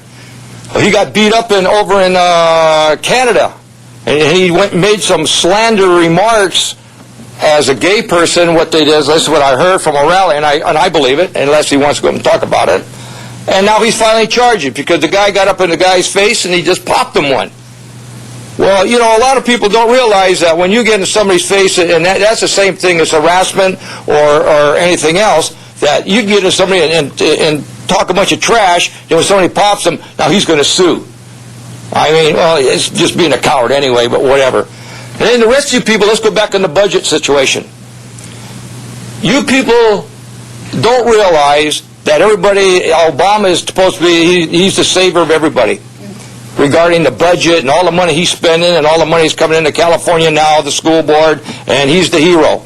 But do you realize that he is spending more money than any other president of the United States from day one? Trillions of dollars he is spending, just like the city council and so forth, that they don't have, but they can make it, but we can't. Same as the state of California. You can't make the money, but they can. But you people think that you're getting something for free. You never get something for free if you don't work for it. And wait till you see this other stuff that they're coming up with about medical and so forth. That all of the people that are in the unions and so forth, we worked and fought for that type of a deal for medical, and that's up to you to fight your employees to get it. But we're going to be in debt that long. Thank you. Thank you. Matt Dowd is our next speaker here. After that is Michael Carrion, and after Mr. Carrion will be Zumadad. Good morning. Yeah, first of all, it's good to be back again in front of you. And this is the first thing I want to deal with is expressions of applause when you're having these presentations. Boo is perfectly acceptable form of expression. If you're allowing applause, you can allow boos. So there's the first violation you're going to get coming down. Same with any of these council people. When I'm talking about Ed Reyes' performance, for example, I'm going to say boo. Boo to Ed Reyes' performance. See, Rocky's a joke. He's got these rules of decorum. They're just completely ridiculous. They're going to be thrown out. Rocky's the guy who's got the defeat on his hands. He took the city of Los Angeles to a defeat against Hunt and Dowd in federal court, $268,000 award you're trying to squelch your way out of. You got an outside counsel they're paying for right now to try and go over our attorney bill with a fine-tooth comb, to try and pick out every little penny you can pinch, because the city's broke. William H. Jackson of the CRA needs to resign immediately. He's lost all the fire and police and city pension money. He put it all into Weatherly Capital and all the Jack Weiss people. Jack Weiss is already gone, so all the money's gone. If you're fire and police, you ought to be worried because bankruptcy's on the agenda. Bankruptcy at the state level and at the city level. So all your money's going to be gone. You're going to get pennies on the dollar. You need to look out for your retirement. That's the first part of my message. Secondly, the mayor. Oh my goodness. Such a liar and such a fake, like all you guys with Rocky. How could you not say all the bad things about Rocky? I'm so disgusted, but now I see what kind of people you are. But the mayor, he's just like you. He goes, oh, I don't want to run for governor now because, oh, the city's in a mess and I need to fix it. No, because you weren't going to get elected, Villaraigosa. Nobody likes you. Nobody wants you. So don't try and Thank you, Mr. Deb. squirm out of it. Michael Carrion is our next speaker. After that is Zuma Dog.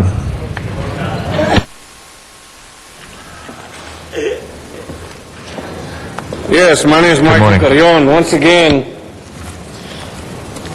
I was told that if you don't act on some of the information that's brought to you, then you allow it to happen. As of today, you still got people parking in the handicap and in the bus zones outside. And I really think that Mr. LaBonge should stand up and take credit for this. He stated the other day when I spoke to him that the judges told him that they will not change the law and that they agreed with me that the police department is illegally parking there.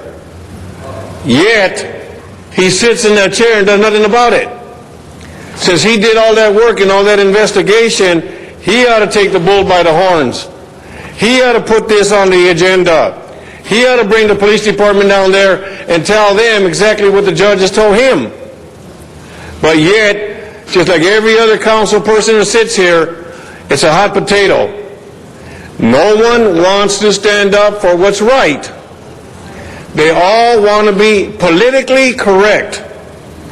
You do not want to tell a police officer he's breaking the law because they think they're above the law. There's double standards here. Just like you heard somebody say earlier, you can't boo but you can clap. Explain that. I bet you no one here in this horseshoe would be able to. It's a double standard. You people sit here and you tell us what we can and cannot do, but yet you stand up here and do everything you tell us not to. You tell us to watch our language, but the city attorney walks around calling people names in this same council. Yet the city attorney is not suspended for 2 days from here. I just got to understand, this horseshoe has become nothing but a bunch of hypocrites. Until you stand up for what's right, hypocrisy is all you're going to be. Next speaker is Zuma Dog. Yes, Mr. LaBonge. Good with Mr. Carrion and Mr. Ito, the police liaison, at some time take a walk around the city hall to see exactly what his challenges are. Sure. I'll be happy to. I don't think everything he said is 100% correct, but I believe in this microphone as you do in yours. So if we could with Harry sometime, or Harry's designee as the liaison to the police department. Thank you. Thank you, Mr. LaBonge. Mr. Dog? Yeah, it's right over there on Los Angeles Street by the other city hall. But first of all, I'd like to be very respectful in the addressing of this issue, but I would like the attention of the ACLU. I hope that District Attorney Steve Cooley can hear this message, along with City Attorney-elect Carmen Tutanich. Now, I've come here for 3 years, and I don't really like to make much about the ins and outs of the Brown Act violations and the First Amendment violations and all the little interruptions and nuisances. Okay, you might think that we're the nuisances, but the speakers are nuisanced with interruptions constantly here every day. I'm here to say that there are Brown Act illegal violations taking place every day right here. But we let it go because we get most of our time and we, get to see another day to pick up and carry on. I'm here to say I feel that Council President Eric Garcetti has gone too far. I was banned last week for 2 city council meetings because I used the word losers at the end of my public comment speaking about a $2 billion pension loss as I walked away. Now, you might not like that, but it is not profane. You show me a court in this country that will consider that profane, and it certainly is not slanderous. That is directed toward an individual, of which my comments were directed toward council as a whole, and to say losers is not slanderous. So now I feel I need to wake up the masses. It's not a cutesy little thing here. Everything is at risk when the First Amendment is in violation. It's the First Amendment. And I like to say that sometimes it might get a little too loud, and sometimes you might not like it, but this is not the Ritz-Carlton lobby. It's a public forum of which outrageous things are happening, and you're talking about bankruptcy and firing and the worst things ever, and you have been the ones that have done it. So excuse me if we get worked up a little bit, and I'm here to say I want the full First Amendment Mr. Doug, every day. if you could please lower your voice. As happened last week, and for the record, it was not any words that are used. It was the disruption of the meeting and multiple warnings of that as well. We have done a lot to protect folks' speech in here repeatedly in a much wider realm than the Board of Supervisors and others. And I know, Mr. Doug, you're walking away, but we have the courtesy of listening to you, and we wanted to just establish that for the record. It was the disruptive nature of that yelling, and you yourself and others have asked me to indicate when you're being too loud. I did that, and those warnings occurred, and that's what the suspension was about. With that, we will go now to the items called special. Please, if we can go to the first item called special. Mr. President, do you wish to take up the commissioners first? Yes, let's go ahead and take up the commissioners and the city librarian first. Let's go ahead and invite the commission appointment for, or nomination for number 4, Ms. Barbara Romero. If you'd like to please come up to the table right here. And congratulations on the nomination. I'd like to recognize the chair of our Plum Committee.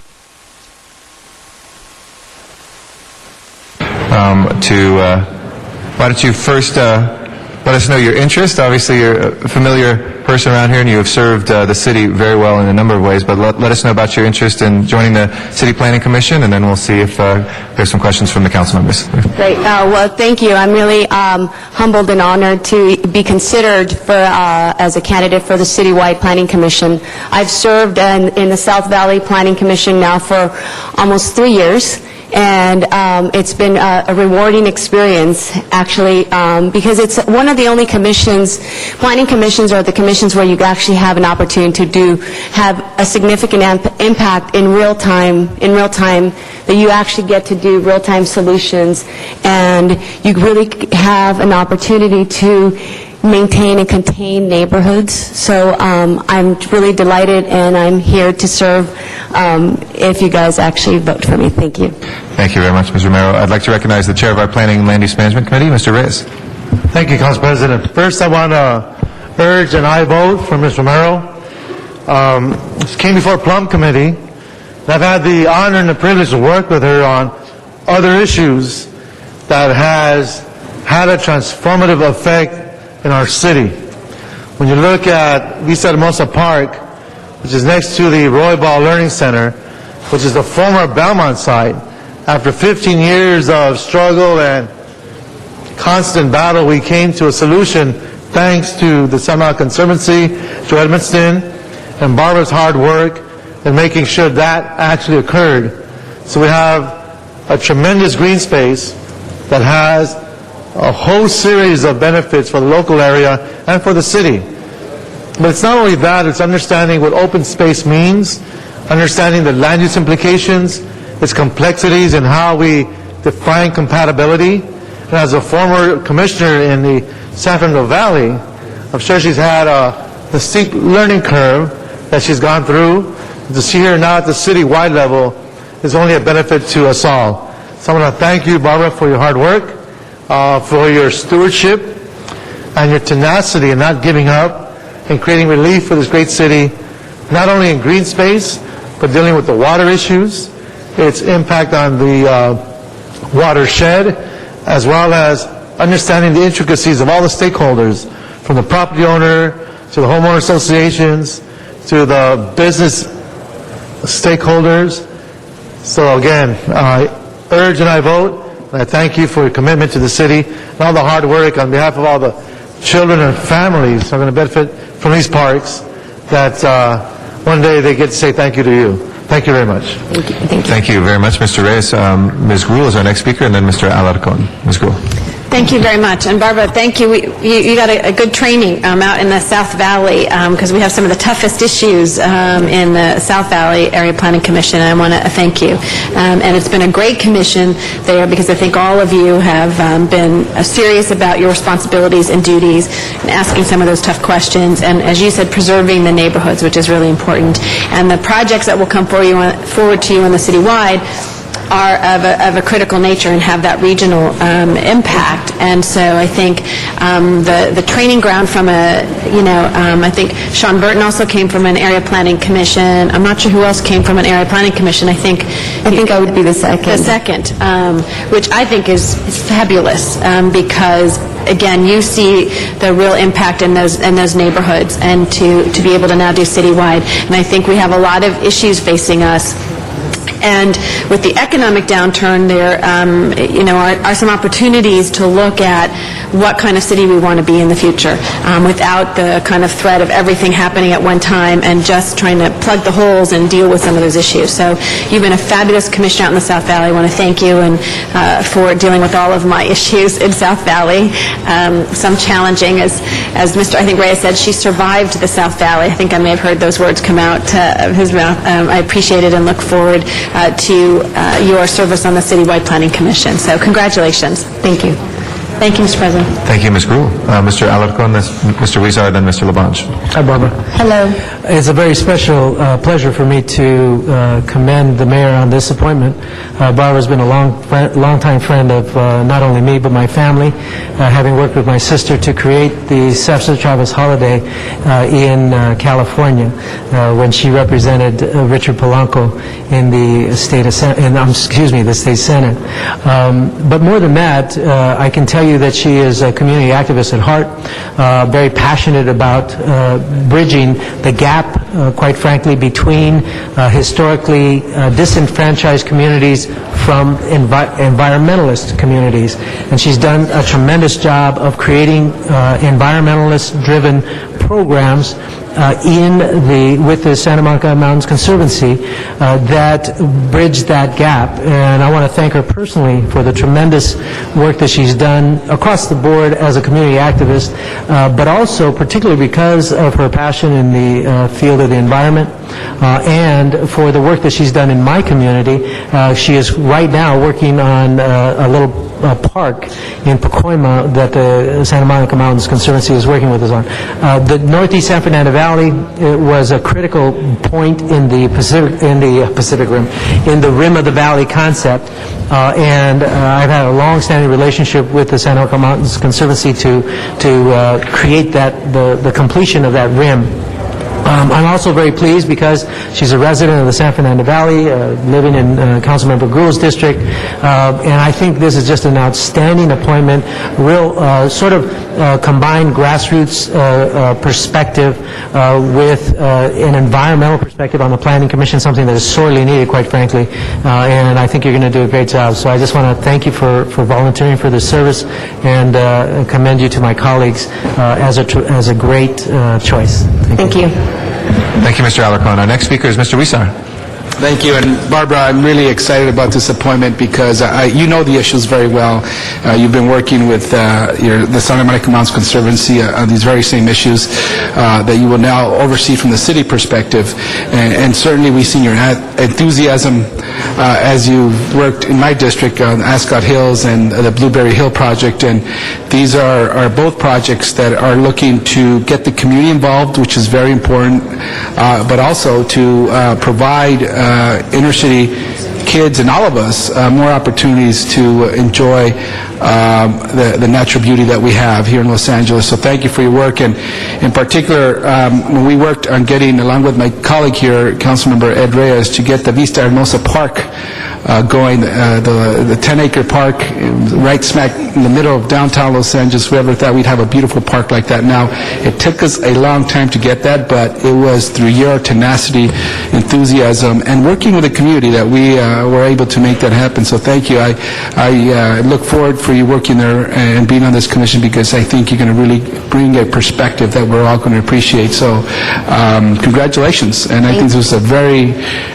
great appointment by our mayor, and I look forward to working with you, not only now as a commissioner, but also continue working on those great projects in the city. Thanks. Mr. Labange.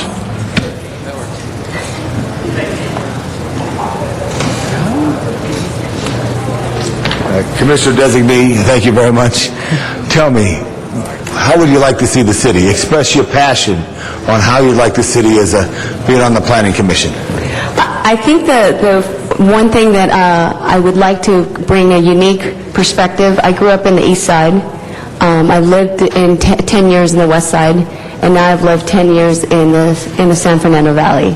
So I think with my experience, my personal experience, and then my work experience, I think I bring a unique perspective that I want to help preserve the neighborhoods that are intact, their character. But also what I would really like to bring to the table is how can we link those neighborhoods? The one thing that I really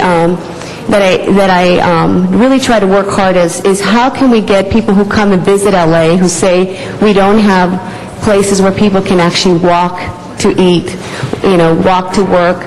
I really want to figure out how we can create more sustainable communities that link communities so that we can create, just as you say, how, people need to appreciate and love Los Angeles for what it is. And I think I want to bring that to the table. I want to bring in, I think what I contributed to the South Valley is to be fair and impartial and look at all the issues and all the cases by case. And foremost, more than anything, is just the enthusiasm to bring projects that have the human factor, that that come from the heart, that you just don't look at the findings, but look at how you can improve the quality of life of your neighbors. Yeah, as I express often, Los Angeles is a city of great neighborhoods, and trying to connect those neighborhoods so all boats rise in the right planning, in the right zoning, so they're not overwhelmed with what would be a project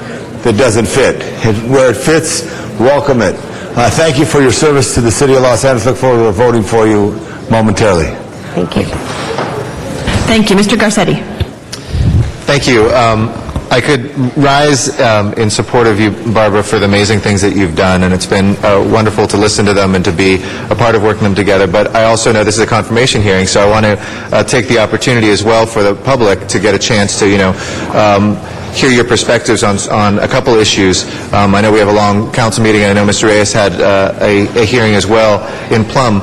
But we've got some great issues, which I know as a progressive that you're somebody who really care deeply about as well, that are before the Planning Commission and that we'll continue to work through.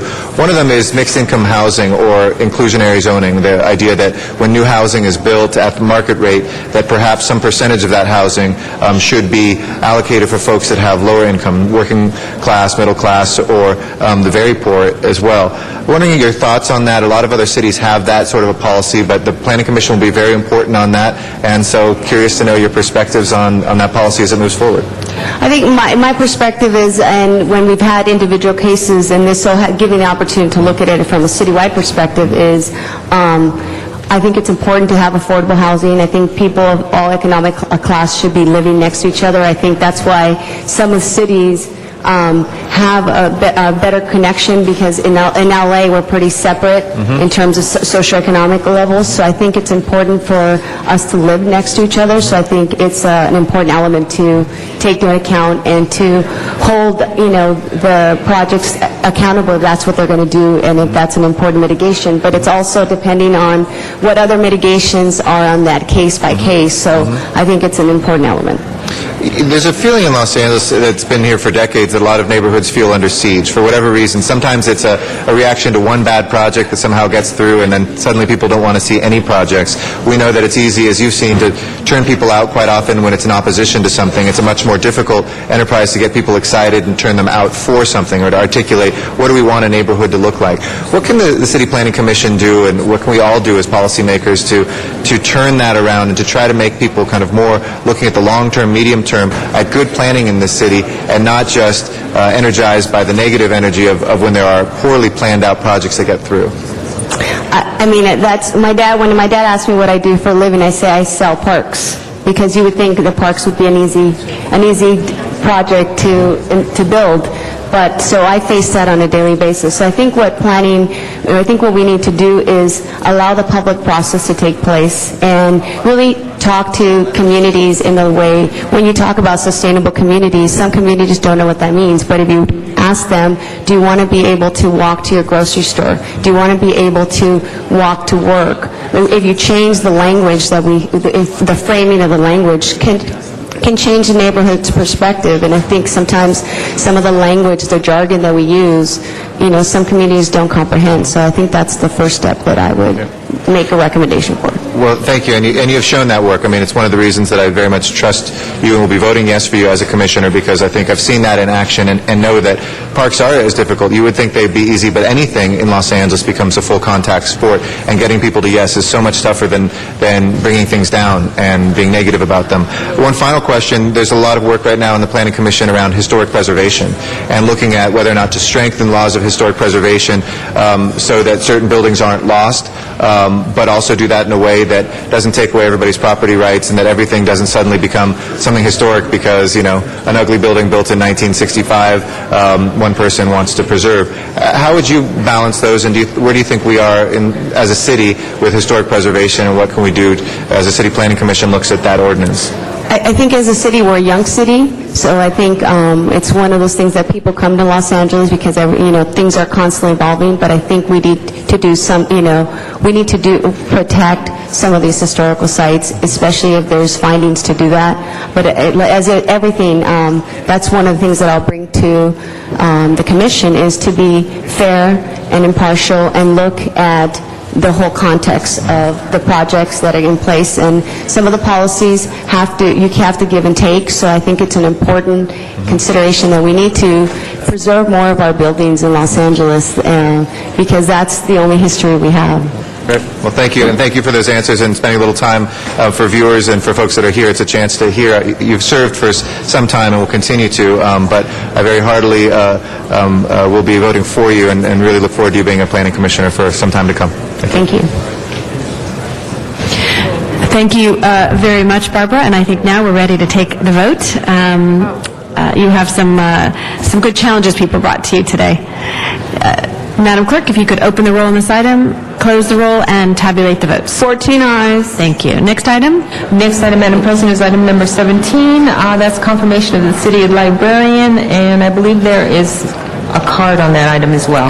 Okay, and we'll ask Mr. LeBond in a moment. Before we do that, we do have some Cub Scout Troop Pack 10, Den 4, if they would all stand in the back here. They're actually here from Santa Monica, but they're the kids. You guys want to come in the middle, or the adults are standing in front of you there, so maybe they can move. There you go. Welcome. Maybe there, yes. Thank you very much for being here, and I think they're going to show you now on the TV. You can wave your hands there. So wave them up. There you go. Thank you very much for being here. I'd like to acknowledge Mr. LeBonge. Thank you very much, Madam President, members of council. We're joined by Deputy Mayor Miriam Long, who's here representing Mayor Villaraigosa. Chris Marino, our acting librarian. Let's give Chris a big hand for all her service to the city. But Mayor Villaraigosa has brought to us an excellent new member of the city family, Martin Gomez, who was born in Chicago, raised in Southern California, attended schools in Compton, graduated from Dominguez High School, later went on and studied library science at UCLA and his master's at the University of Arizona. He has a great career where he's been to many great cities throughout the United States, from back to his town of birth in Chicago to San Diego to San Francisco to Oakland, as well as the Bronx. I hope you have no overdue books at any of those locations, because that's a long trail that you've been on. But all that experience brings great passion to the libraries. We have 71 branches with the great Central Library, the Richard J. Riordan Central Library, the wonderful focus of 130 million hits a year on the library's website, and you've had over 17 million people walk in to the library and over 17 million people have checked something out. This is a connected community city department, and we have a person who's going to lead us to the next generation of library service. Please welcome for comments, Martin Gomez, City Librarian Designee. Tell us a little about your passion. Well, thank you very much, Councilman. I am honored and humbled to be here as well. As you mentioned, I've been in this library business for over 30 years. Started my career actually as the library assistant for Mrs. Moore at Whaley Junior High in Compton, California. And the rest, I guess, as they say, is history. The most recent work that I've been doing has been in San Mateo, but prior to that, I was library director of the Brooklyn Public Library in New York City, as well as the Oakland Public Library here in California. I bring a lot of experience in serving diverse urban communities, and I think, frankly, that's one of the things that attracted me to this job, is that this is a city second to none. Having lived here and as a young man, this is one of the world's greatest cities, and it's going to be an honor and privilege for me to run one of the magnificent libraries in the entire country. I would also like to extend my appreciation to Chris Morita for the work that she's done in the transition period. A lot of projects were completed through the management, successful management of the library staff of the bond, for example, and I'm looking forward very much to starting my job, if you should confirm me, on July 6th. Great. Members, I know we have a dynamic individual who's going to continue the tradition of great librarians in Los Angeles, so ask for an aye vote when we consider. Madam President, thank you very much. Mr. Gomez, thank you very much. Thank you. Mr. Alarcon, followed by Mr. Rosendahl, followed by Ms. Hun. Mr. Gomez, good morning. Good morning. It's been a pleasure to review your resume. Very proud to have somebody from Los Angeles emerge with, I think, a good understanding and balance of community and the academic reality of managing library systems. And so I think we are very fortunate to have you. Rather than throw questions at you regarding your potential or non-potential for an appointment, because it's usually a slam dunk when you get to this point, I really want to talk to you about the strategic goal of the department. I'm going to be introducing today, with your appointment, a motion to explore the feasibility of investing much more energy in the library department in the issue of literacy. We have one of the largest and growing illiterate populations in the country. And I just believe the library department plays a significant role. The motion was specifically asked for a report back in 90 days on the feasibility of focusing energy on literacy, but also on changing the name of the department to the Department of Literacy and Libraries. 6 of my colleagues have co-signed this motion, and regardless of where the report goes and what ultimately results, it's clear that I and my colleagues want to focus some considerable attention on the issue of illiteracy in Los Angeles. So I would like to get your thoughts, knowing that the department already has numerous literacy programs, but I don't necessarily, and I know because I chair the committee that oversees the library system and have had reports from the library department, I don't think they have a strategic focus, nor are they held accountable for reducing illiteracy in Los Angeles, and I would like to know how you might bring that issue front and center as the Chief Librarian for the City of Los Angeles. Thank you, Councilman Alarcon. I can't think of any higher purpose for the public library than to support literacy services. In fact, I think that every part of what we do in this, in any city, public library, anything that we do is about literacy and about promoting reading. As part of my career, I worked for a period of time at the State Library, and I was a part of the team there in Sacramento that developed what was then called the California Literacy Campaign, which became eventually a statewide program. At that point in time, in the mid-'80s, it was a struggle because many public libraries did not believe that literacy was part of their responsibility responsibility. They thought it was left up to the educators. Well, frankly, we changed that paradigm, and many public libraries, including the Los Angeles Public Library, have very good and very strong literacy programs. No doubt we could do more, and I look forward to working with not only all of you, but also the staff, as well as the public education system, to really strengthen the focus on literacy in the community. Again, I can't think of a higher purpose for the public library than to promote reading. I wanted to say thank you for those very encouraging words. You have a partner in my office to help you and assist you in that endeavor in any way we can. Thank you. Thank you very much. Mr. Rosendahl. Good morning. Morning. We had the pleasure of a little sidebar conversation just a few minutes ago, and I raised an issue about the potential of closing some of our libraries due to the economic crunch we're in. I was at the farmers market initial opening at Playa Vista, and several mothers came up to me who go to the library at Playa Vista on Fridays, and they were told that Fridays would be closed. They were crushed. Can you think out of the box about public-private partnerships? Because I know that Playa Vista would love to play a role in keeping that library facility open on Fridays, and I know in my district there are a lot of folks that would want to participate if there's a way in which they can participate to keep the libraries open. I know it's brand new for you. You're just coming in. Do you have any thoughts about that?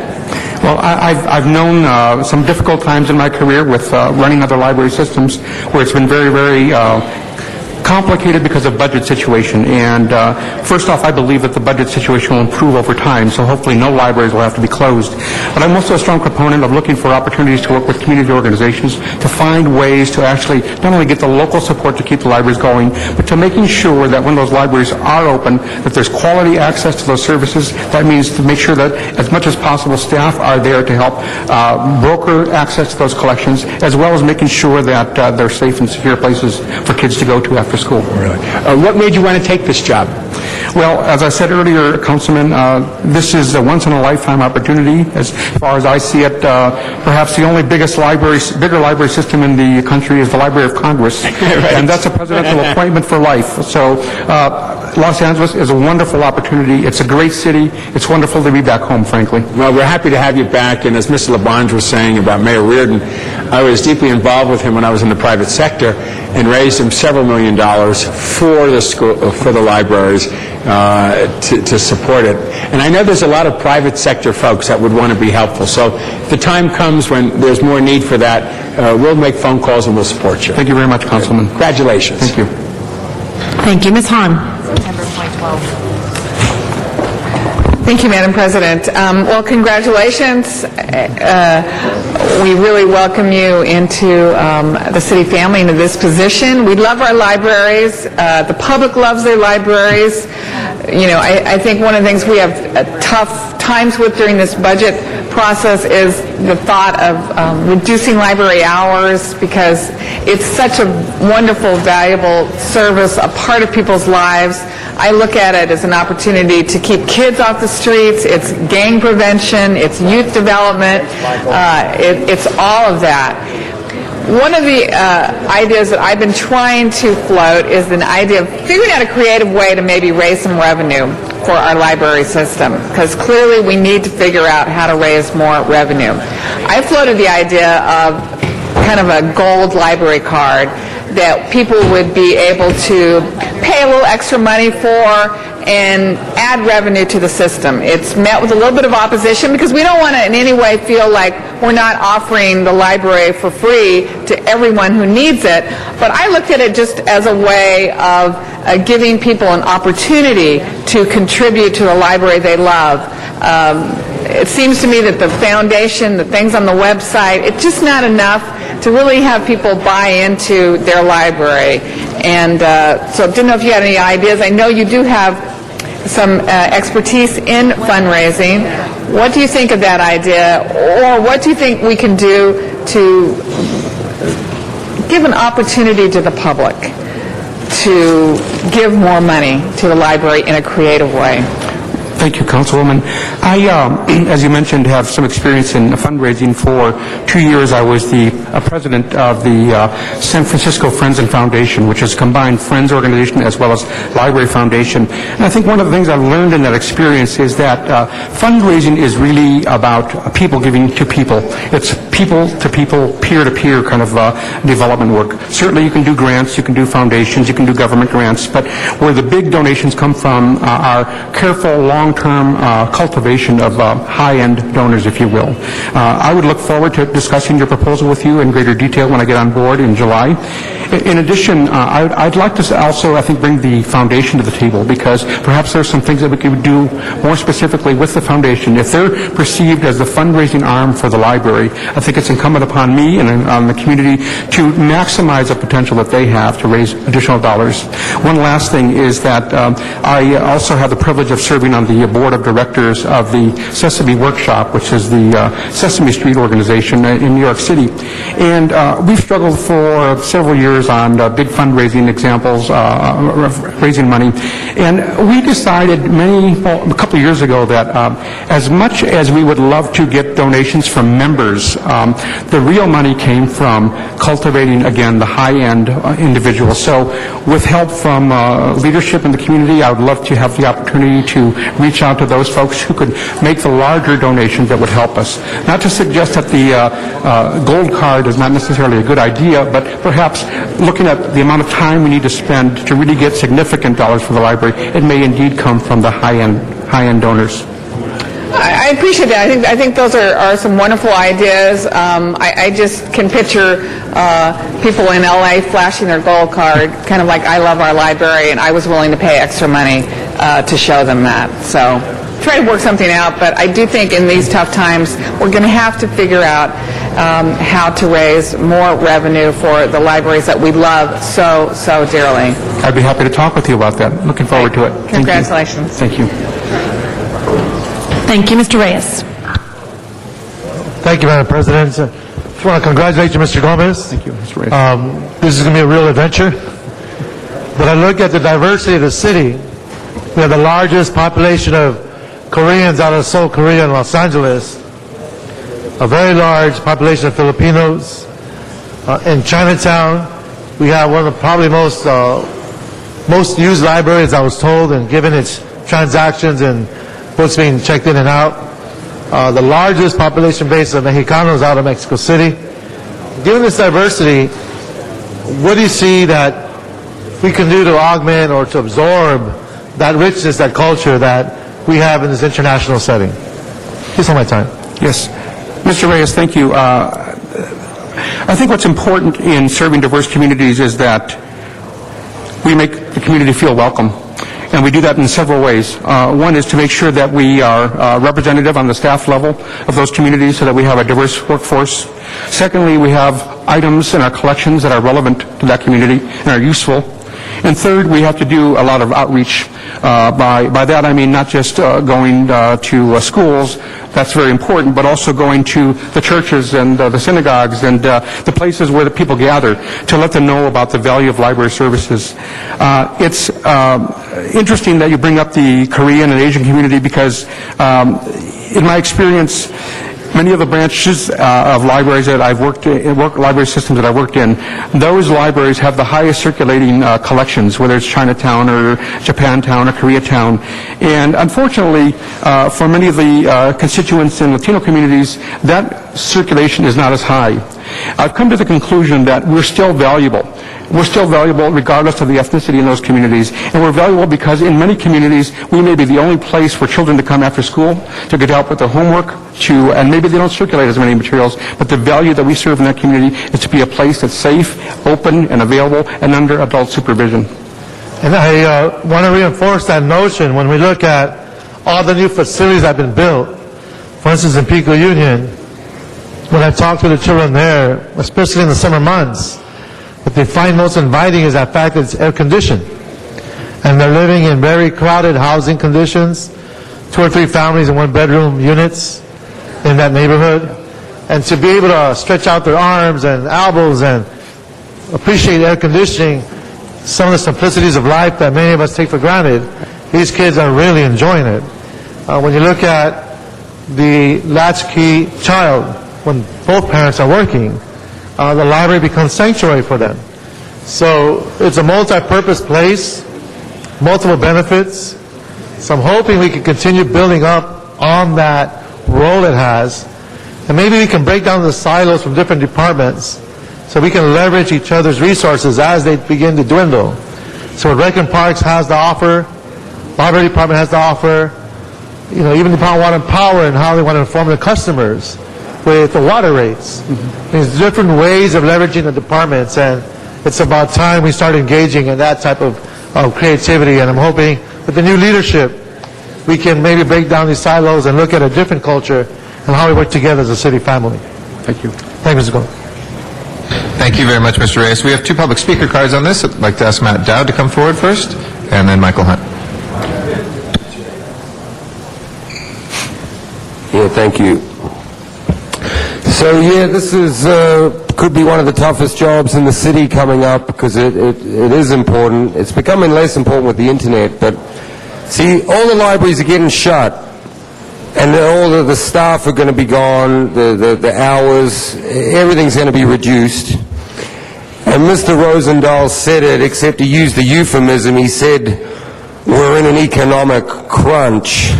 No, it should have been, we lost all the money that should have gone to pay for the libraries. So that's who I'm representing, all the children, all the people who don't have the ability to get up here and say, hey, where's our libraries? Where's the money? Where's the funding? Why don't we get some of these Hollywood high-profile people like that you're up, the council president, all these people are posing up on Hollywood Boulevard with Cameron Diaz and all these people. Well, how about they pull out a little bit of chump change for the kids and get some libraries up and running? Our next speaker is Michael Hunt. Yes, so we're back to Outlaws in full effect, you guys. Please don't close these libraries. Please go and find some money, because Rocky's going to need to go to one. Most definitely, to read up on the First Amendment. So I say that, like Matt Dow said, that these libraries, you guys go find some money, like you guys did for the Laker parade. If you guys can find $1 million to spend for the Lakers, certainly you can spend $1 million for education, and maybe we can get Rocky in there at these libraries so he can read up on the First Amendment so I can leave. All right, thank you. Thank you, Mr. Hunt. With that clears the speaker queue, and there are no other council members. Mr. LeBons, would you like to conclude? The library that has a 140-year tradition of serving the people of Los Angeles, absolutely call for an aye vote. Thank you. And one last question. Which council district are you going to be living in? To be determined. All right. We'll let the council members lobby you. With that, let's go ahead on this nomination. If there are no other questions or public comments, let's go ahead and prepare the roll and tabulate the vote. 14 ayes. Congratulations. Thank you very much. We'll send that forthwith to the mayor, as well as number 16, too, if there's no objection. We'll send both Mr. those. President, just for the record, the salary on that matter is $210,000. Okay. So we next have the Convention Center Board nominee. If we can ask Mr. Gallegos to come forward. Thank you very much. I'd like to recognize our Trade, Commerce, and Tourism Committee Chair. That the committee went through? All right. Yes. Would you like to say anything, or you're good? Okay. Mr. Gallegos, why don't you let us know your interest in serving on the Convention Center Board? Certainly. Thank you. First of all, it's an honor and a privilege to appear before this body today, and I'm honored to be considered for this position as Commissioner on the LACC Board. Just a little bit of background about myself initially. I grew up in Los Angeles. I've lived in Los Angeles all my life. I am a product of LAUSD, did all of my schooling under LAUSD in the 11th District. And then I went to LMU to get my engineering degrees. Subsequent to that, I did end up leaving the 11th District for a little while. I went to UCLA for law school. I am an engineer by training, and then I'm also an attorney. I have a long history and keen interest in giving back to the community and to our city. As an engineer, I was involved in several education-based programs, for example, the Math, Engineering, Science Achievement Program, MESA, also the MSEP program, of which I believe Mr. Hill, who's now at the LACC, was one of the original founders. These programs involved going into the inner city, giving motivational speeches, providing mentoring and tutoring to kids to allow them to envision themselves, inner city kids, to allow them to envision themselves working in corporate America. Subsequent to that, I did become an attorney. I am a partner at Morrison & Forster presently. You can take a look at my track record. I've done pro bono work for the whole time I've been an attorney. I've worked closely serving otherwise underserved sectors of the LA populace, working closely with organizations such as Public Counsel, the Alliance for Children's Rights, and the ACLU.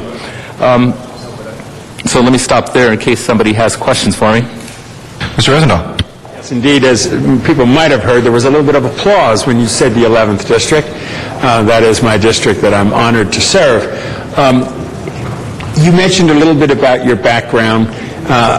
We had a sidebar conversation where I talked about a conference center on Century Boulevard. Ms. Hahn and Ms. Labange and I have been strong supporters of having an incubation place for stuff that could come downtown to the convention center, but basically to keep folks who go into the hotels on Century Boulevard there for a purpose, not just transit going through, flying away. When the bond measures were passed for the community colleges, there's monies there and there's interest there. What I'd like to task you with as a commissioner is looking into it with your other commissioners of how we can create a conference center there on Century Boulevard. And I'd like to get your initial thoughts of that idea. That seems to make absolute sense to me, Council Member, for a variety of reasons. First of all, the suggestion that I'll call it a mini convention center, if you will, could serve as a business incubator does make sense. In addition to that, Council Member, I think it's important to consider it also as an opportunity to conduct some job training for some of the local and potentially some of these families that are in need of jobs and support at present. Particularly, one of the things that comes to mind is having such a venture partner or cooperate with some of the local educational institutions in order to further the job training goal. It strikes me that, and let me take a step back if I might, the LACC is such a terrific lever to bring in revenue and jobs into the city with a minimal investment, if any investment at this point, by the city, because the LACC is and has been in the black for the last 4 years. Operating revenues have exceeded operating costs. No other convention center in the nation is able to say that. This leverage, I think, can be extended to these mini convention centers. It makes complete sense. And, you know, if somebody, the public didn't hear that, it has been in the black for the last 3 years. So much convention centers and marketing them all around the country have never made it to the point of in the black. And it has been a revenue generating. We've taken a few dollars out of that for the general fund to cover some of our issues. And we applaud the leadership there in the convention center in doing it. And we look forward to your leadership on that commission. Just a final question. Why are you interested in putting your time on the line like this? As you heard before, Council Member, I have a lifelong commitment to giving back to the city. This is another opportunity for me to do so in a slightly different avenue, and I'm delighted to be given the opportunity to do so. And we're delighted in the 11th District. We're proud of you, for you to put yourself forward to serve the whole city. Thank you so much. Thank you, Council Member Rosendahl.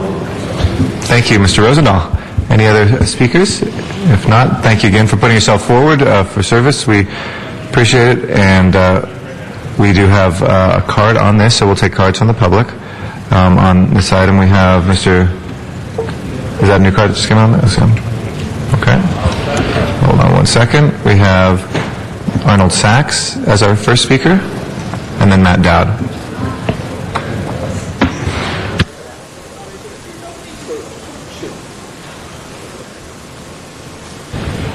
Yes, good morning. Arnold Sachs. Congratulations, sir. Several months ago, I believe it was in October of last year, this astute body of City Council brokered a deal with LA Arena Land Company to put advertising on the convention center. Part of that funding, I believe, was also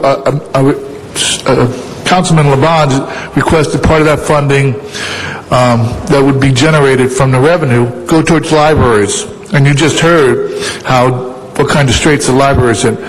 But back to the advertising. The architect of the convention center, the new part of it, claimed that the new architectural additions weren't made for the size of the advertising that is supposedly to go on the convention center. So far, there is no advertising, so the city is not getting any funding generated. But that being said, do you plan to look to move that somewhere so the city can generate some kind of revenue, even though the people doing the advertising, LA Live, are not the people that the city has the contract is? That's with LA Arena Land Company. Then furthermore, you just heard mention about how the convention center is generating revenue. A few weeks ago, I believe maybe a month and a half ago, there were some people who work at the convention center as employees for Aramark, and their complaint was that they're not getting paid a sufficient wage that will allow them to have insurance and benefits. Now, since you've heard and since you've made mention that the convention center is generating income in the black, maybe you could look into the contract negotiations that are going on so that the people that are underpaid or getting their pay through the the killing wage ordinance will be able to afford to live in LA and have decent benefits. Thank you. Thank you. Matt Dowd is our next speaker.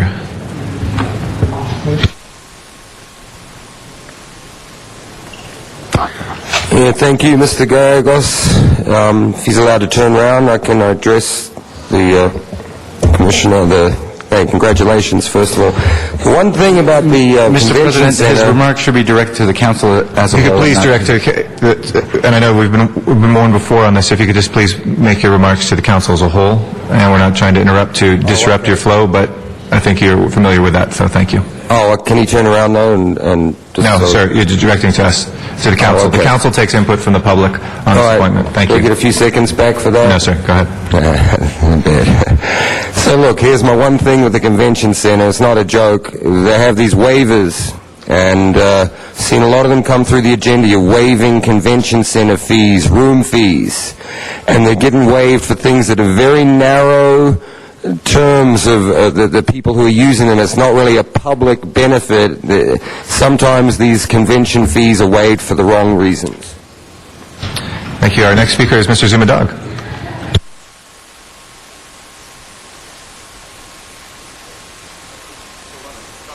Public comment.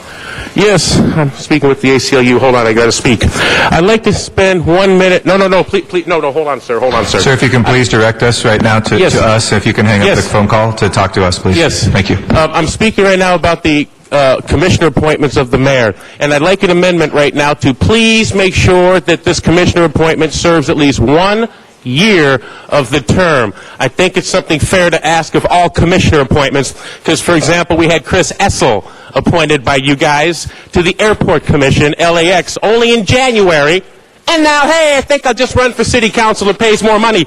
So we lose experience getting people brought up to speed, all the projects they say they're going to do, and investing time, effort, and money, and then hey, I want a bigger paycheck, I'm going to go run for city council. There's a bad pattern of the mayor and Wendy Gruhl, who is backing Chris Essel, using these commissioner appointments to warm people up to run for other positions. So if you put a 1-year amendment, that might help the situation. Thank you.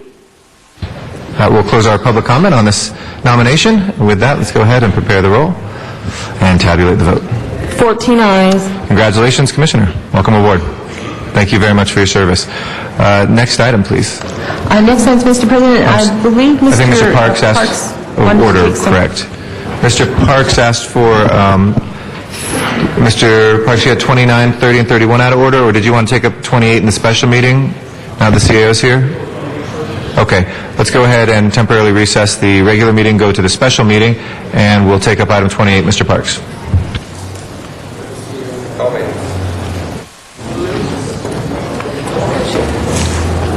Colleagues, while the CAO is coming up, just to advise you, the importance of item 28 is this is our annual trans for our cash flow. What's important to note is that and this CAO will be able to validate this. This is the largest trans that we've ever had in our city's history, and they're going to go through an analysis to tell you what the trans is going to be used for, what the requirements in the sense of paying this back and the length of time, and also some information as it relates to what companies are going to be in business with us to sell this debt on behalf of the city. So let me ask the CAO to start off with a presentation on item 28. Sure. What you have before us, or for you, is the annual trend, as you had mentioned. This is a very large number, the highest that we have issued. It's just shy of $1.1 billion. It consists of three components.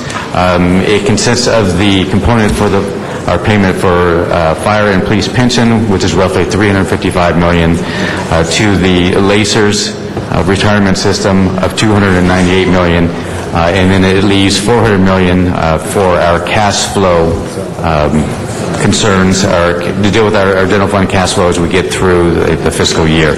We do ask for additional borrowing authority of roughly about $46 million to help us through any of the market uncertainties that may be out there, or we may be affected. The total bond size is basically $1,554 million, though with interest, we expect to be $1.062 billion. Okay. One of the things that it is rather unique this year, previously we've always done this on a competitive basis. This year, given the large size, the uncertainty with the market, we are recommending that we go forward with a negotiated sale with four firms. This is Goldman Sachs, JP Morgan, Loop Capital, and RBC Capital as well. Now part of the analysis and the recommendation to go forward with these firms with the negotiated, given sort of the turmoil in California, turmoil with the state, we went back and we felt this is certainly a unique situation. We went back and looked at the history, looked at the buyers who've traditionally been buying our trans. These are the large institutional buyers, and we had selected these four based on a mini RFQ, but these four we are recommending because of their assistance and expertise with these institutional buyers over the last several years with the city. So we are drawing upon their prior experience and history in working with us and selling trans to these institutional buyers to help us with this sale. Okay, and also could you comment that these are underwriters that have been pre-approved through an RFP process in months or years past? Yes, that is correct. Okay, and then also explain to us, how do we pay these funds back between now and June 30th of 2010? We pay them back basically in four installments in the latter half of the year, but once we get our revenues, and this goes into discussion on the cash flow, we do a cash flow projection. With the cash flow, it shows when we get our revenues with property tax and so forth, and basically with the total revenues that are expected, we repay those in the latter half of the year, usually with four payments starting in February. So. And then let me ask, with that payment schedule and for this fiscal year, how will we be impacted on the state budget and the potential of them taking revenue from the city? Very good question. Certainly we are looking, and depending on what the state hit is, whether it's a Prop 1A borrowing, this is the property tax, I think we would sit back down, look at our options, and potentially come back with a recommendation to perhaps borrow against that, knowing that the state, under the provisions of Prop 1A, that they would repay us after 3 years and assuming that interest cost. Certainly if it's gas tax or other things, I think we have some other options to mitigate part of that, and we'll continue to look at whatever other options we can do to deal with the remaining portion of gas tax. Also, part of the revenue we use to pay back are things such as our fees and full cost recovery and issues such as that are not special funds. But is that part of the the equation that helps us pay this back? We're just focusing on the general fund here? Yes. So, yes, basically from the general fund revenues. So all our revenues and our tax sources, our business tax, all of those are the types of things that we would be relying on. That is correct. One thing on the package that we sent to committee, it did not include a cash flow analysis, and we have now provided that as part of the package. As we went through in working with the Controller's Office and going through some of the issues, this has been certainly a very unique year in trying to show how we repay and how we basically close. We basically went through and took as a basis the Controller's numbers. We sort of reformatted those looking at what you adopted as part of the budget. And with those assumptions, we have a cash flow that we presented. One thing that I'll just share with you as part of staff working with the rating agencies, Standard & Poor's has asked, I don't know if they've asked us, and perhaps insisted on doing what they've called stress tests on our cash flows.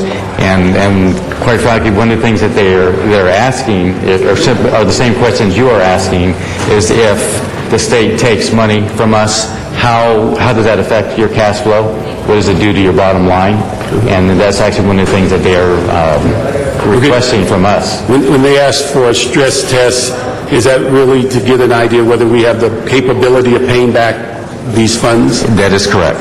Okay, so they'll be looking at our cash flow, looking at our reserve fund, looking at our debt service, and all the things that we address each and every week at Budget and Finance. That is correct. That is correct. What is certainly that is very unique this year is the stress test criteria, and I'm not aware of them asking for these things before. Correct me if I'm wrong, Natalie, but this is certainly a unique time, and they are looking at the state and certainly other agencies across the state that are going to... Now, how do they intend to use that information from the stress test? Is that pre-bond sale? Is that after we sell our bonds, or just how do they intend to use that? It's after. Is it part of a rating? Is that what the intent? Part of the rating? Yes, it is. This is the first time we've had Natalie Brill at the CAO's office. This is the first time that Standard & Poor's has asked us to do a stress test, which basically means take the cash that you would be normally receiving from the state and look at your cash balance at the end of the day, not necessarily on a budget basis, but what would your cash balance look like. Moody's and Fitch have advised us that they're doing their own stress tests, which we don't quite know what that means. But they did inform us that they're doing the stress tests on their own without our participation. What could we expect from either one of them in the sense of making it public as to whether we passed, or how is that something they're going to give us an overall rating on? Or? Yes, it'll be in their reports. All three agencies will issue draft reports, and they'll take those stress tests to their committees when they give us our ratings, and they will make a recommendation based on that as one of the many factors they look at. And what's the timeline on that? We're expecting ratings this Friday. This Friday. So that would be before would that be the rating on the bonds we intend to sell? Okay. So they can hamper us to some degree in the sense depending on how they rate us. Correct. Okay. Thank you very much, colleagues. This is a very important time in the sense of looking at this report of $1.1 billion. It's the largest transit we've had.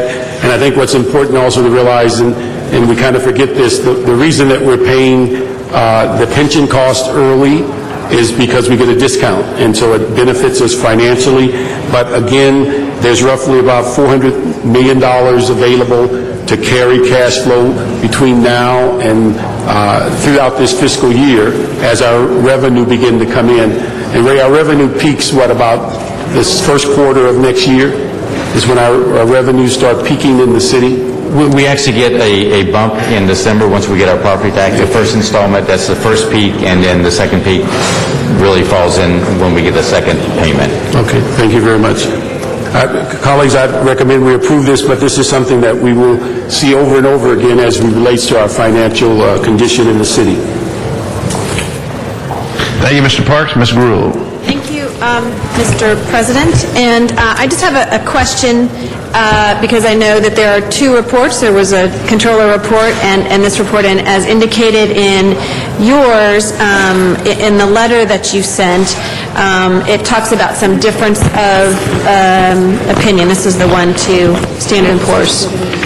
And in some conversations with the Controller's Office this morning mentioned, even with what they had put forward, there were some concerns that there was still a $27, $30 million item that we needed to look at. Can you just explain to me where the differences are in these two, where appropriate?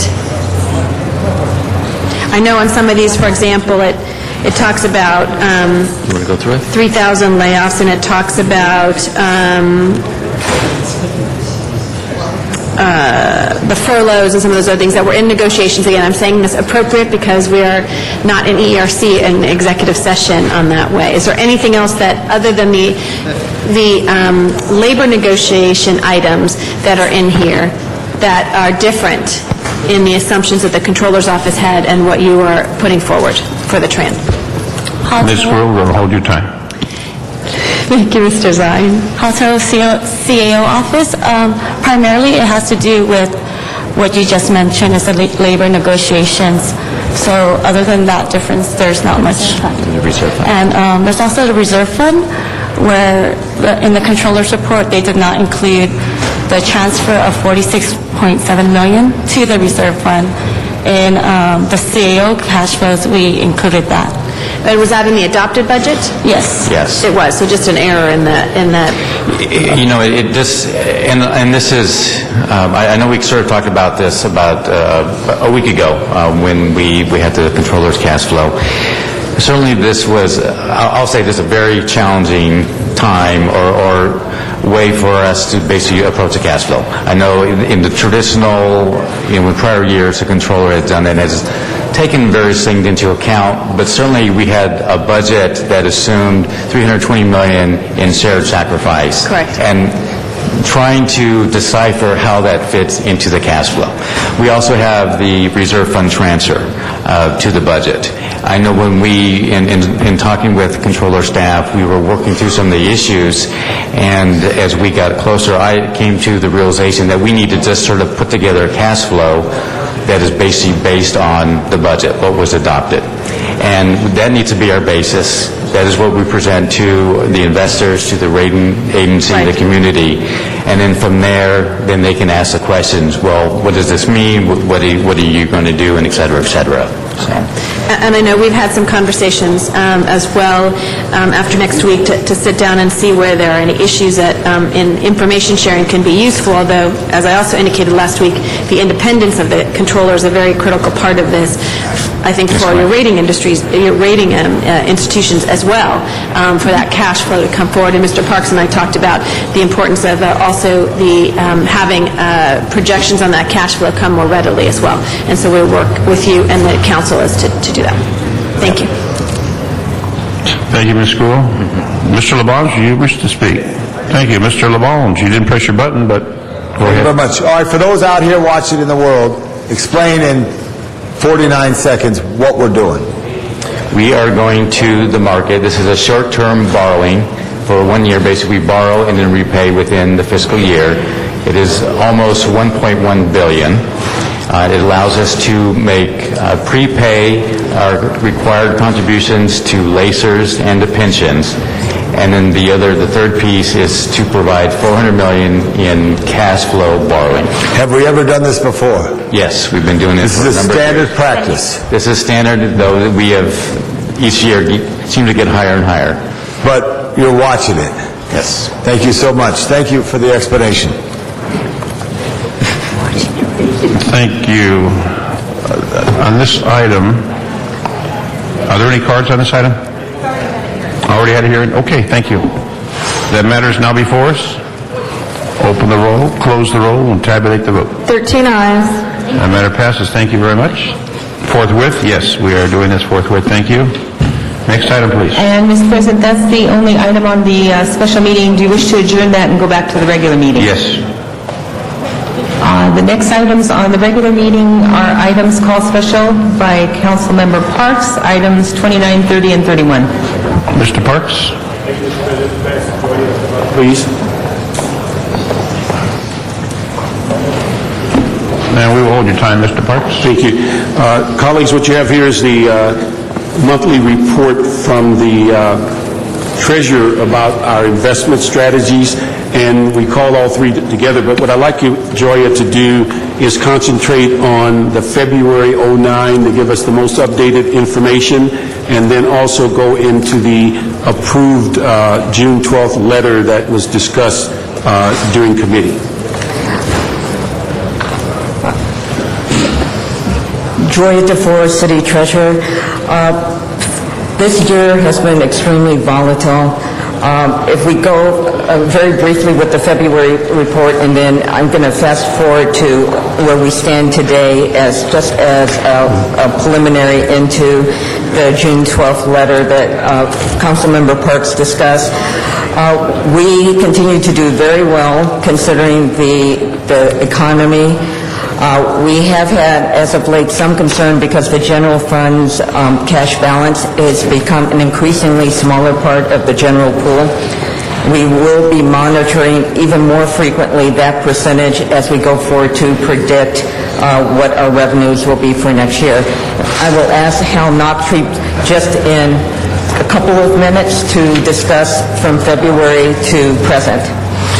Sure. Really, during the course of the past year, we've seen a very, very uncertain economic environment and a very volatile capital markets environment. I'm pleased to announce that really through the support, information system support, human resources group that we have within our department, we've been able to not only avoid some of the securities that have caused a lot of problems for other municipalities, but also we've been able to select securities to provide a distinct relative advantage.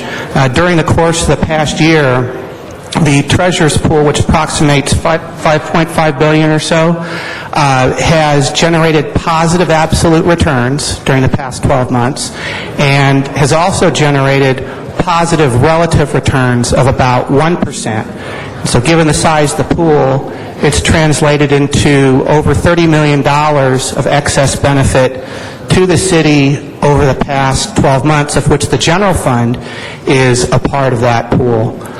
Going forward, we're expecting the economy to pick up during Q3 and Q4, and with that we expect interest rates to gradually rise from these very, very low current levels. Let me just ask that you go back and emphasize, because there's so few figures we've had of late that showed a positive. You're saying that through the investment strategies, you've been able to recover $30 million net?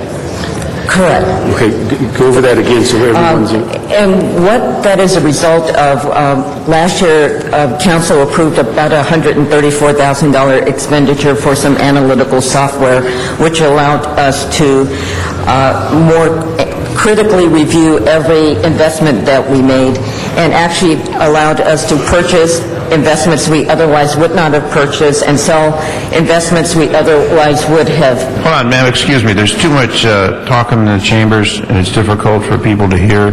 So the sidebar conversations, if you can please tone those down. Thank you. Sergeant Arms, can you pay attention to that, please? Thank you. So that's why it was so important, and that brings us to the June 12th letter.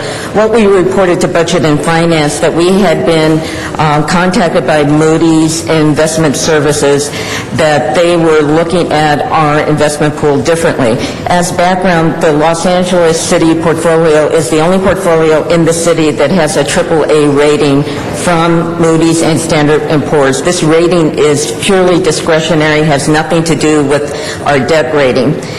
While we have upgraded staff, upgraded technology, and have maintained our conservative investment policy, Moody's has decided that we are going to be evaluated based on different criteria, a 3-year versus 5-year basis. We found this very disturbing. because under their new criteria, unless we change what we do, and we've been very successful in what we've done, we would no longer be a AAA credit according to Moody's. I need to make it clear, Moody's has not threatened to downgrade us. Moody's and Standard & Poor's still have us as a AAA. What we, in essence, were asked to do was transition what we do to the way they wanted us to manage. We felt that this was in violation of our fiduciary responsibility, and with that, asking for the City Council to ratify the decision to forego a Moody's rating until such time as they return to their objective criteria. Thank you very much. Colleagues, just so everybody's aware, although these are perfunctory reports, at times we look at them, but the one that's important for you to be aware of on number 31 today is we're asking to endorse the Treasurer's recommendation that we not seek a rating endorsement that we've had in the past, and so that we want to make sure that the council was fully aware of it, that it's an endorsement by the council to move in that direction, so that it's clear, it's just not their monthly report that we're dealing with.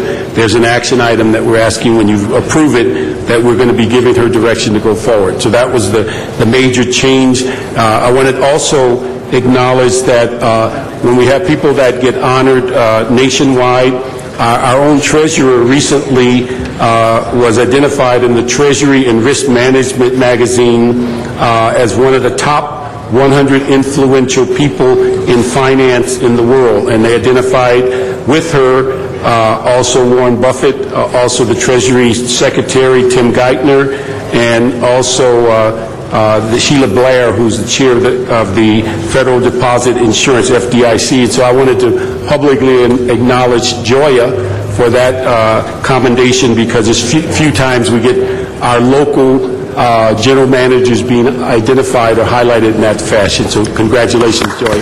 Thank you. And as I said in committee, I thank the support of the council, and I have a wonderful staff. You don't get these recognitions all on your own, so I'd like to acknowledge my staff. Thank you very much. Thank you. Thank you, Mr. Parks. Thank you. That's our final speaker on this matter. Open the roll, close the roll, tabulate the vote. 13 ayes. Thank you. Thank you very much. Next item, please. Next item is item 32, and that was called special for cards. What item was that? Item 32. 32. My assistant will hand me the cards. Arnold Sachs. Good man.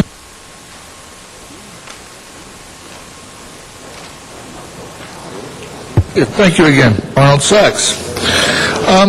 In the June 22nd edition of the Downtown News, there was a story regarding layoff labyrinth. And within the story, there was part of the discussion regarding last year, there were approximately 700 jobs called for elimination last year, but only one person was laid off.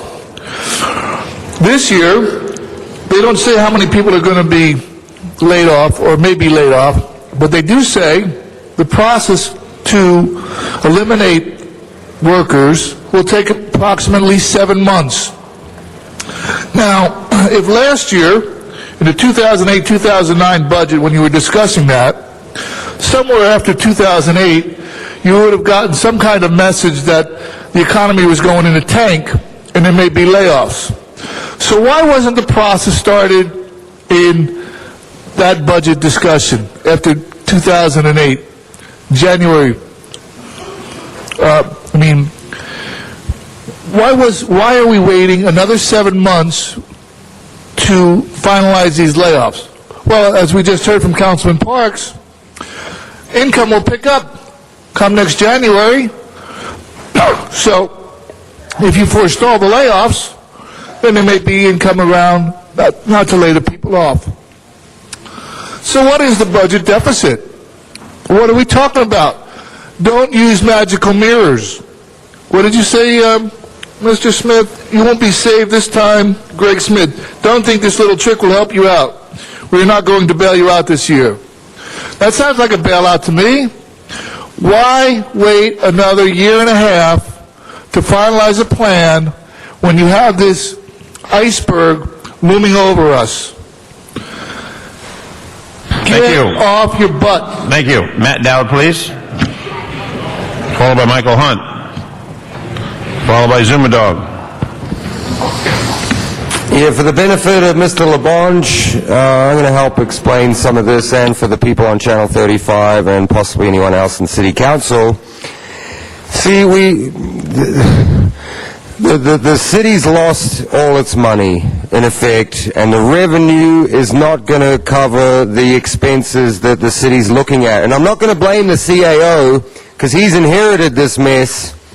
So I'm not going to blame him. The blame sits fairly with the council. But I want to explain to Mr. LaBonge the difference this time. See, we borrow that money, and it's all related, all this finance talk is all related. We're borrowing the Tran money in anticipation of the revenue, but all that money is actually going to go to cover up the pension and the LACER to plug those holes. So what that means is city services are going to be the shortfall. Forget any police or city services. Thank you. Yes, this is amazing to me that we can lay off so many people working in city government,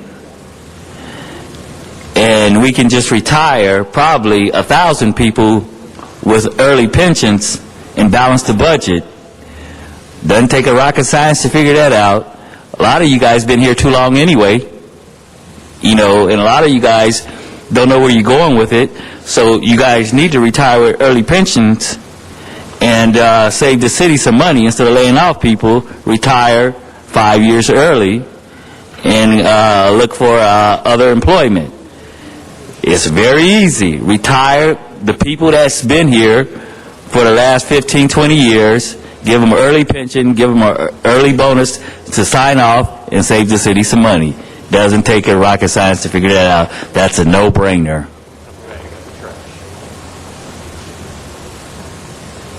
Zuma Dog. Yes, can I have an extra 5 minutes? I need that much time for all the I told you so's to pack in today's agenda items. You have 1 minute and 54 seconds. And first of all, it says here, potential layoffs. No, it's not potential. It's called impending. Secondly, potential layoffs resulting from position deletions.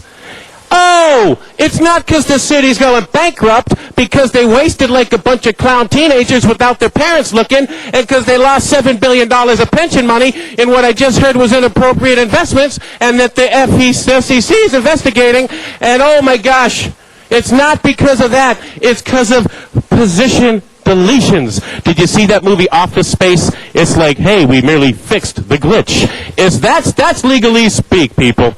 Oh, is that funny? No mistake about it. The city council has really done it. They should vote themselves out of office out of shame. How they have the dignity, I have no idea. Thank you. Mark Hurd. Mark Hurd's gone. Okay, let's go to the San Fernando Valley. Miriam Vogler to the San Fernando Valley. Yeah, I want to tell those people down there don't work they don't even work. So I don't know what they have a say here. But you're talking about hardworking men and women and that do the jobs and have the city open here.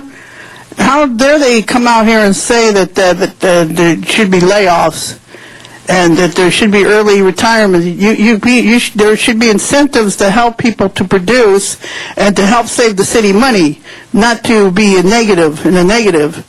Anyway, on the note here on the layoffs, it would be a tremendous asset to give the early retirement. It's a great thing, except don't gyp the retirees what's due them and then come in and expect the new hirees to take a cut.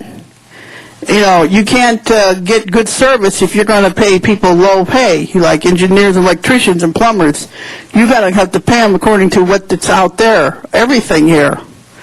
So, there's labor rights here and there's workers' rights. You can't just step all over them like you could spit on them and like they're a piece of dirt, on the street. I know that's exactly what the whole guys down there that think it's okay to, especially Arnold Sachs. It's the politicians are the problem. That's your problem. It's not the workers. You people just don't get it. You just don't get it. They have all the money in the CRA, and the money that they get twice a year, instead of getting trans money, they should be taking the money from the CRA, the property taxes, to pay for all this debt. Not from trans and then turn around and blame it on the city workers. You can't do that. That's illogical. Thank you. That matter is now before us. Open the roll. Close the roll. Tabulate the vote. 13 ayes. Very well. Thank you. Our next item, please. Mr. President, on items 33 and 35, I understand those items are to be continued to a special meeting on Friday, June 26th. That's correct. So moving on that. And the next item is item 34. Number 34. And we have a number of cards on number 34. Mr. Parks, you want to hear the public comment first? Okay. Let's go back to the Valley. Mary Ann Vogler, number 34, please. And I just got gypped again today on the early retirement. This is the fourth time you put it off on me, and that's not right. I want it first thing on the Friday's morning's agenda, the retirement, so I can have a right to speak about it. Okay? Because that relates to me. Okay, my husband works here, and I want to have a say about this whole thing. I want to get to the nitty-gritty. I want the union to call, get a hold of me, so we can get the city on par here. Now, what we need to do is to stop the CRA taking the tax increment money from all these different project areas that have been frozen, folks, so that it would help offset a possible bankruptcy. Ernie Bernardi was here for 30 years fighting with the city to stop it. He had a $2.6 million cap downtown Los Angeles to stop the CRA from their massive building. I know you know, Arnold, how corrupt the agency is. I wonder if Zumadog, and I hope that Michael and Matt Dowd would know that how corrupt, this is the big one. This one has all the money from the property taxes, folks, twice a year. Did you hear them say that, number 28, item 28? The tax increment money eventually eats up a whole project. All that tax money goes away. Money doesn't go there to the city, to the county, or the state. You have to make it up through other ways. Raising taxes, increasing fees, and, you can't pick on the workers now. There's no excuse. Because if you want services rendered by the city, and you're complaining about no services here, folks, you can't pick on the city workers and the water and power and police and fire. You want them there. They're not just salaries. They're people. They're living people who do the job day to day. Arnold Sachs, back here to City Hall. Arnold Sachs. Arnold Sachs, you have 1 minute time remaining.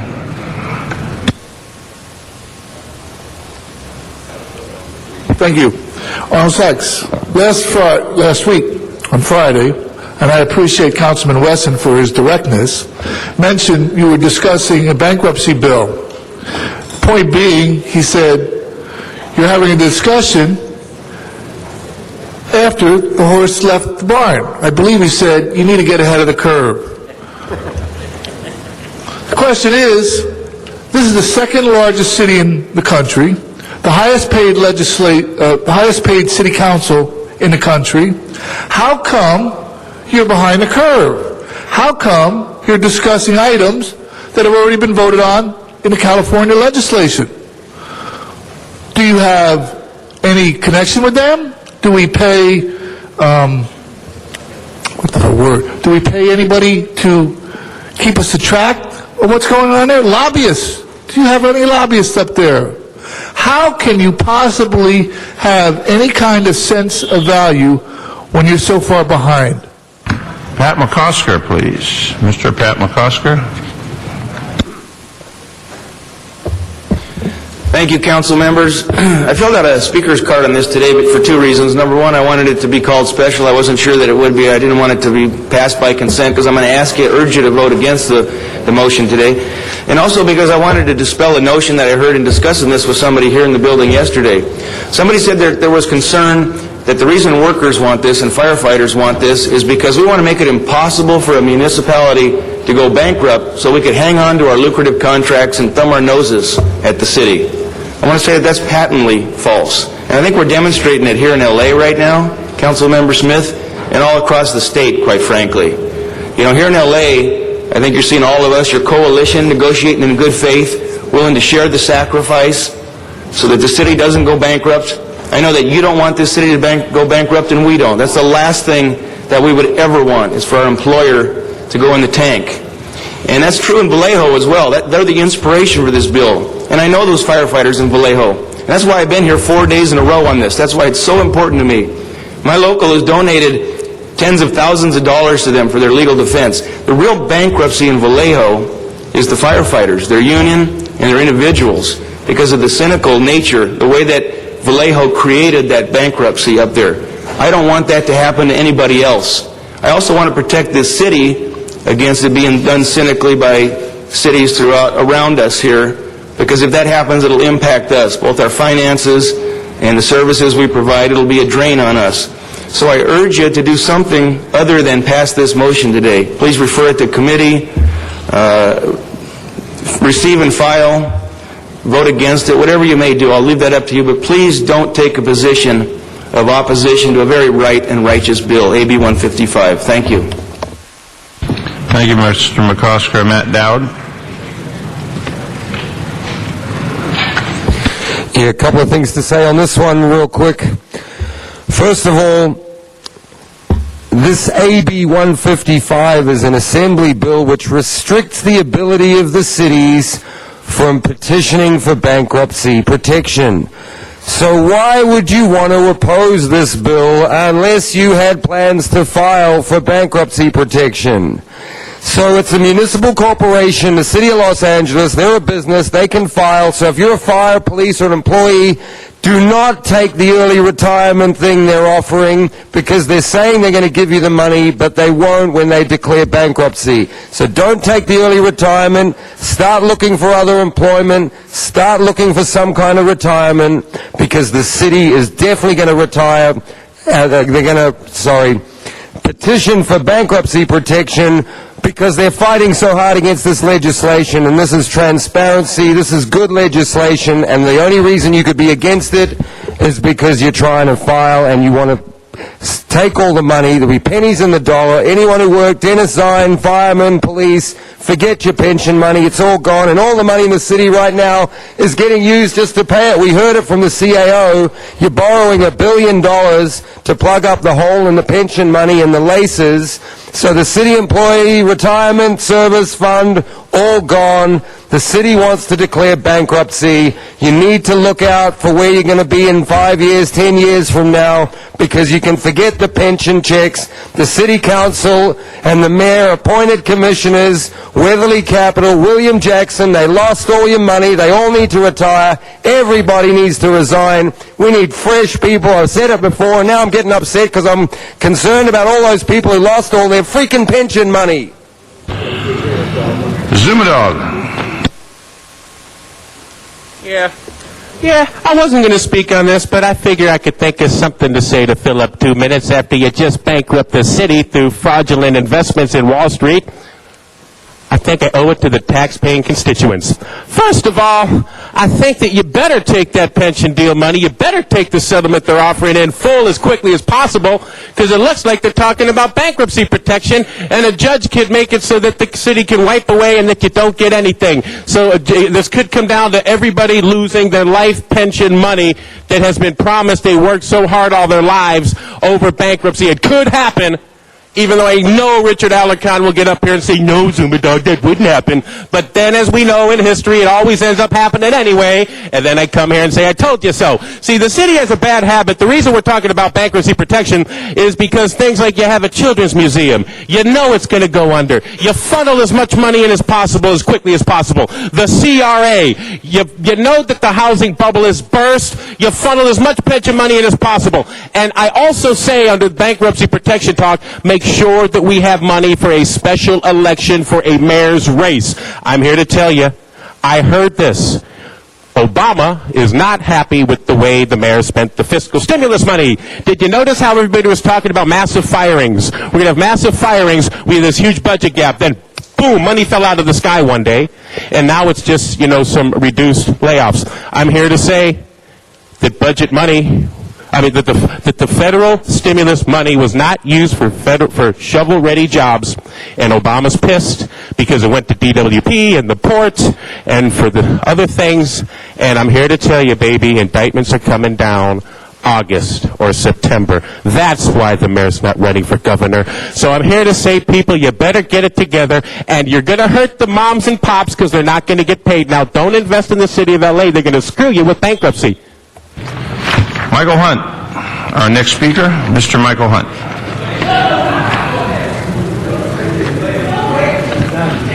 All right, Mr. Hunt, thank you. You're not going to be speaking. That matters now with Mr. Parks, followed by Mr. Alarcon and Ms. Perry. Thank you, Mr. President. I'm not going to have Jerry come up and read his report again. But, folks, I think it's something that we have to make a decision on today. And I think when you go and analyze this bill, basically it makes little sense in our best interest. Number one is talking about taking away our home rule of our own financial condition. It's being offered by a state who is close to bankruptcy and helping other cities go bankrupt by the way they're managing the funds. They're asking us to go before a committee of some type that has no expertise in bankruptcy. They're asking us to bypass the bankruptcy courts that are set up to give an objective oversight of bankruptcy. I think when you look at the document we passed out today, 131 cities in the state of California oppose this legislation. 0 cities in the state of California support it. I think what's important that as we look at this is that we not allow special interests to take place of our 4 million people in the city of Los Angeles. It's clear it's not in our benefit to support this legislation. It is certainly a lot of safeguards in the federal courts that allows some review and objective review as it relates to how entities can go bankrupt. It is not something that you can frivolously do, and it's far more objective than saying it's going before a committee that's primarily set up to sell bonds for debt, not for reviewing bankruptcy. So I'd ask that we have delayed this. This item goes before the Senate in July the 8th, I believe. And I agree with Mr. Wesson. Unfortunately, last time we had this hearing, we did not know about this legislation until it already passed the Assembly. It's going before the Senate, but I think it's important for our voice to be heard during that Senate debate and also during the governor's review of this legislation. And I think it have to go right back to a piece of legislation that all of us voted to support our position when the state decided to do a power grab on cable TV. We didn't hear about it until after the Assembly had voted almost unanimously.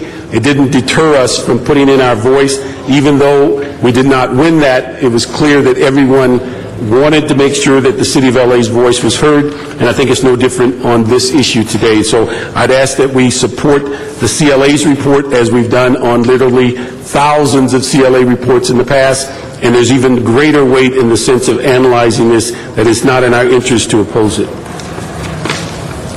Thank you, Mr. Parks. Mr. Alarcon?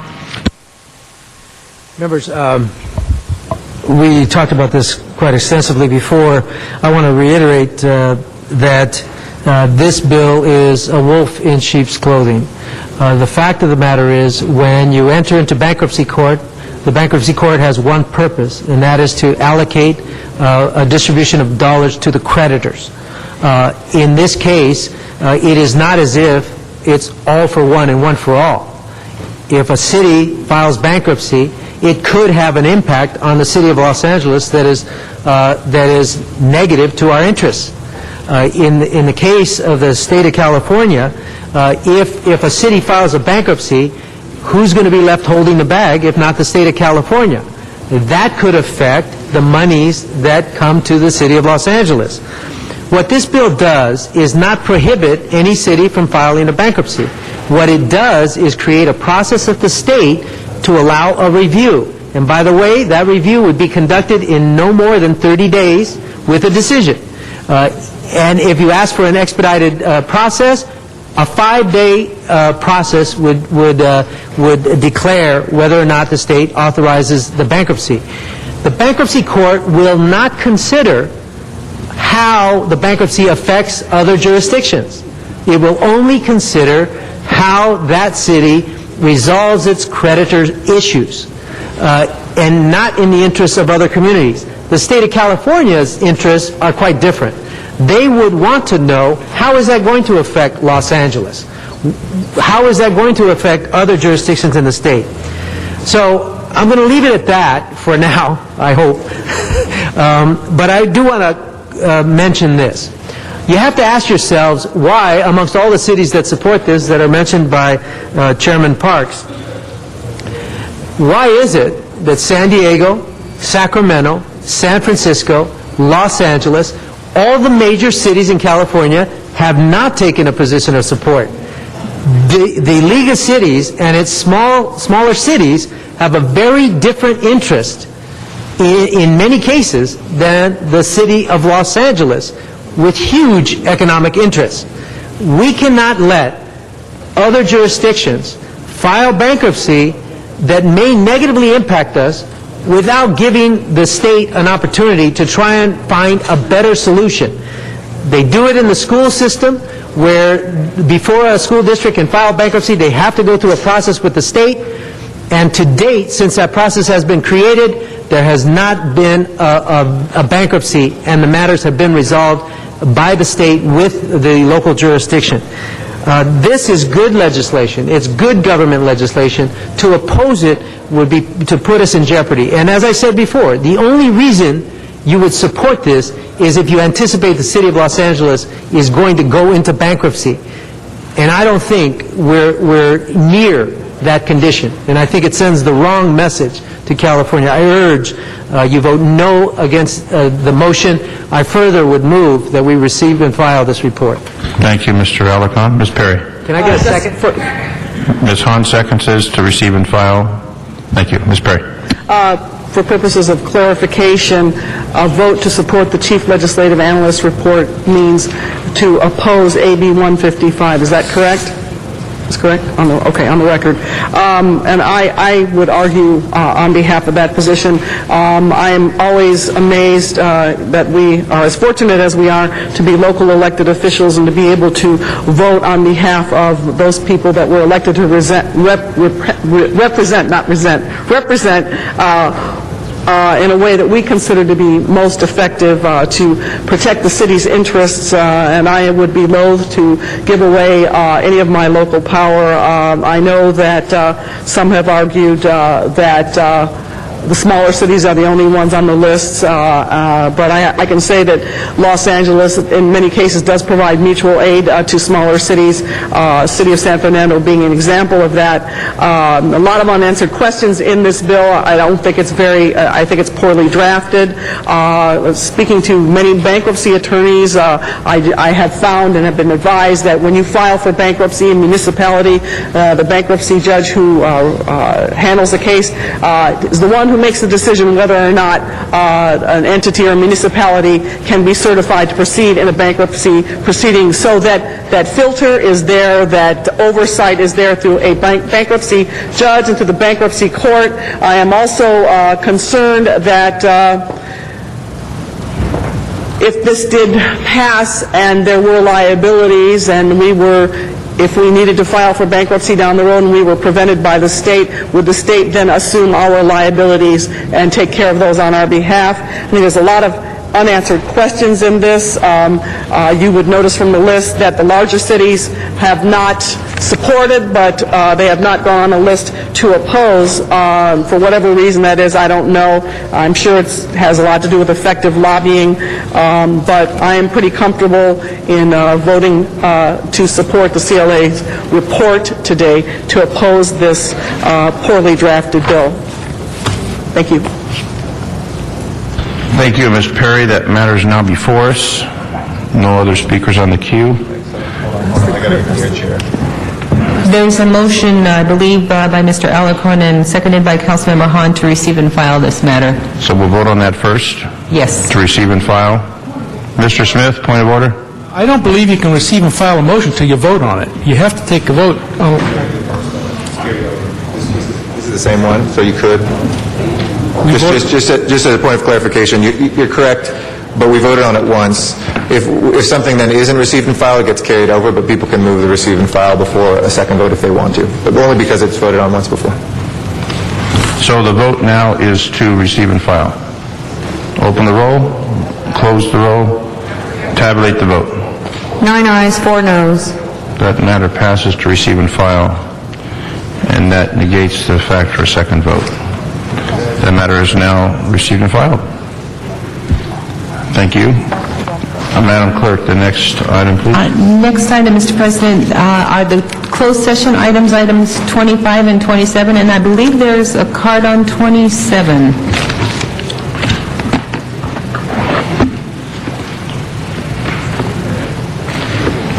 You're correct. Number 27, Arnold Sachs. Should we hear from him first? Mr. Sachs has used his time, so we're not going to hear from him. So we're now going to closed session. So if we'll please clear the chambers for closed session. Sergeant at Arms. Thank you. And we will return once closed session is complete.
yield back.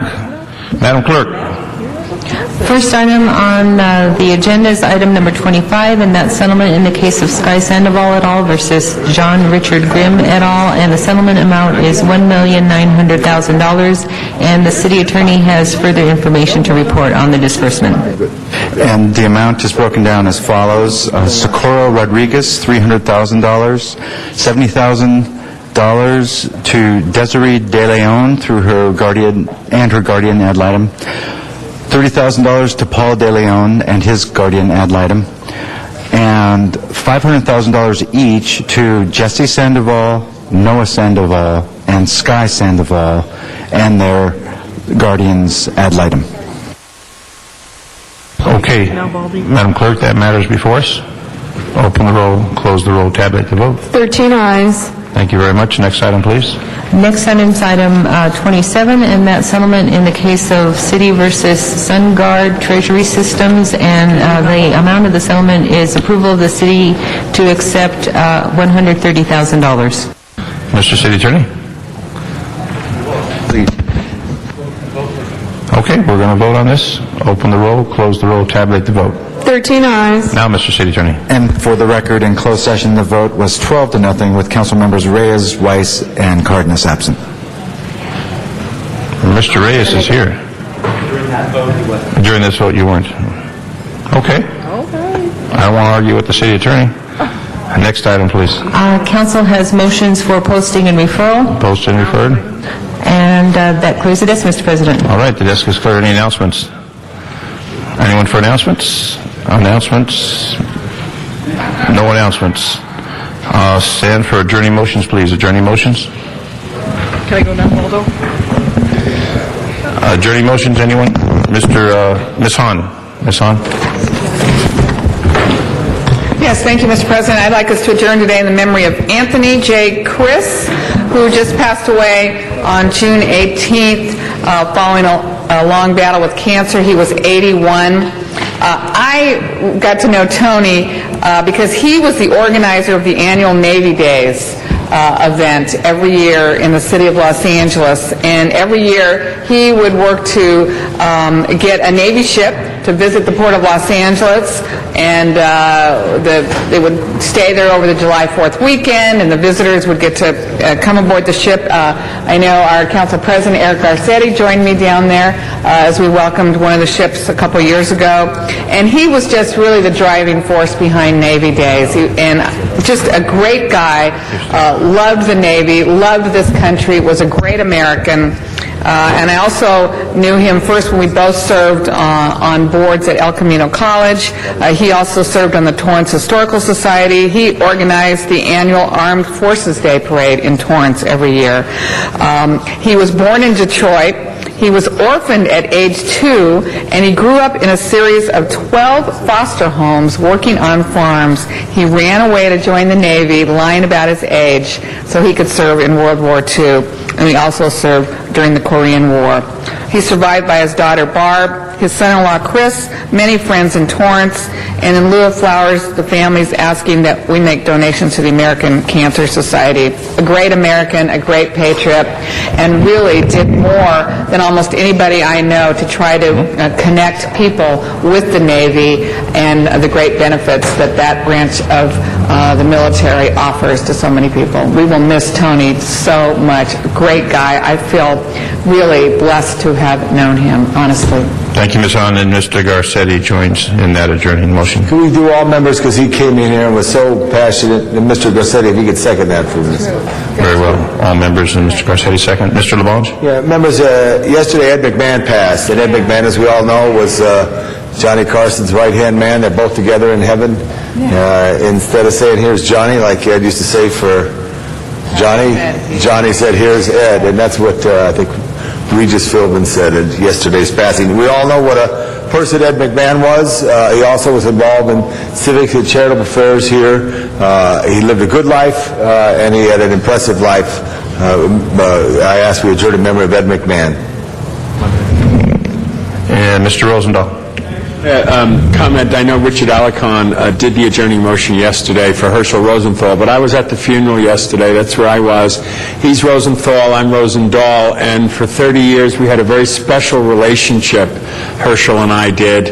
And what I admired the most, he's one of the few politicians I actually admire because he listened, he cared, he was totally honest, he was fun to be with. He always took courageous positions on every issue. At the funeral yesterday, his 2 children were there, and his 3 granddaughters were there. It was a beautiful service. His wife, Pat, of 62 years, they were a dynamic duo. Wherever he was, she was. Last time I saw him was at Ralph's on Olympic in my district. They had just done some shopping. He was getting feeble. He died at 90. But what was so amazing for me was a guy that it was about everybody else, never about him. His humility and his sensitivities to people was unbelievable, and he was quite a beautiful person, and I will always cherish him in my heart, and he will always continue to be a role model for me. Thank you. Thank you, Mr. Rosendahl. Madam Clerk, call the roll, please. Thank you. We are adjourned. We will return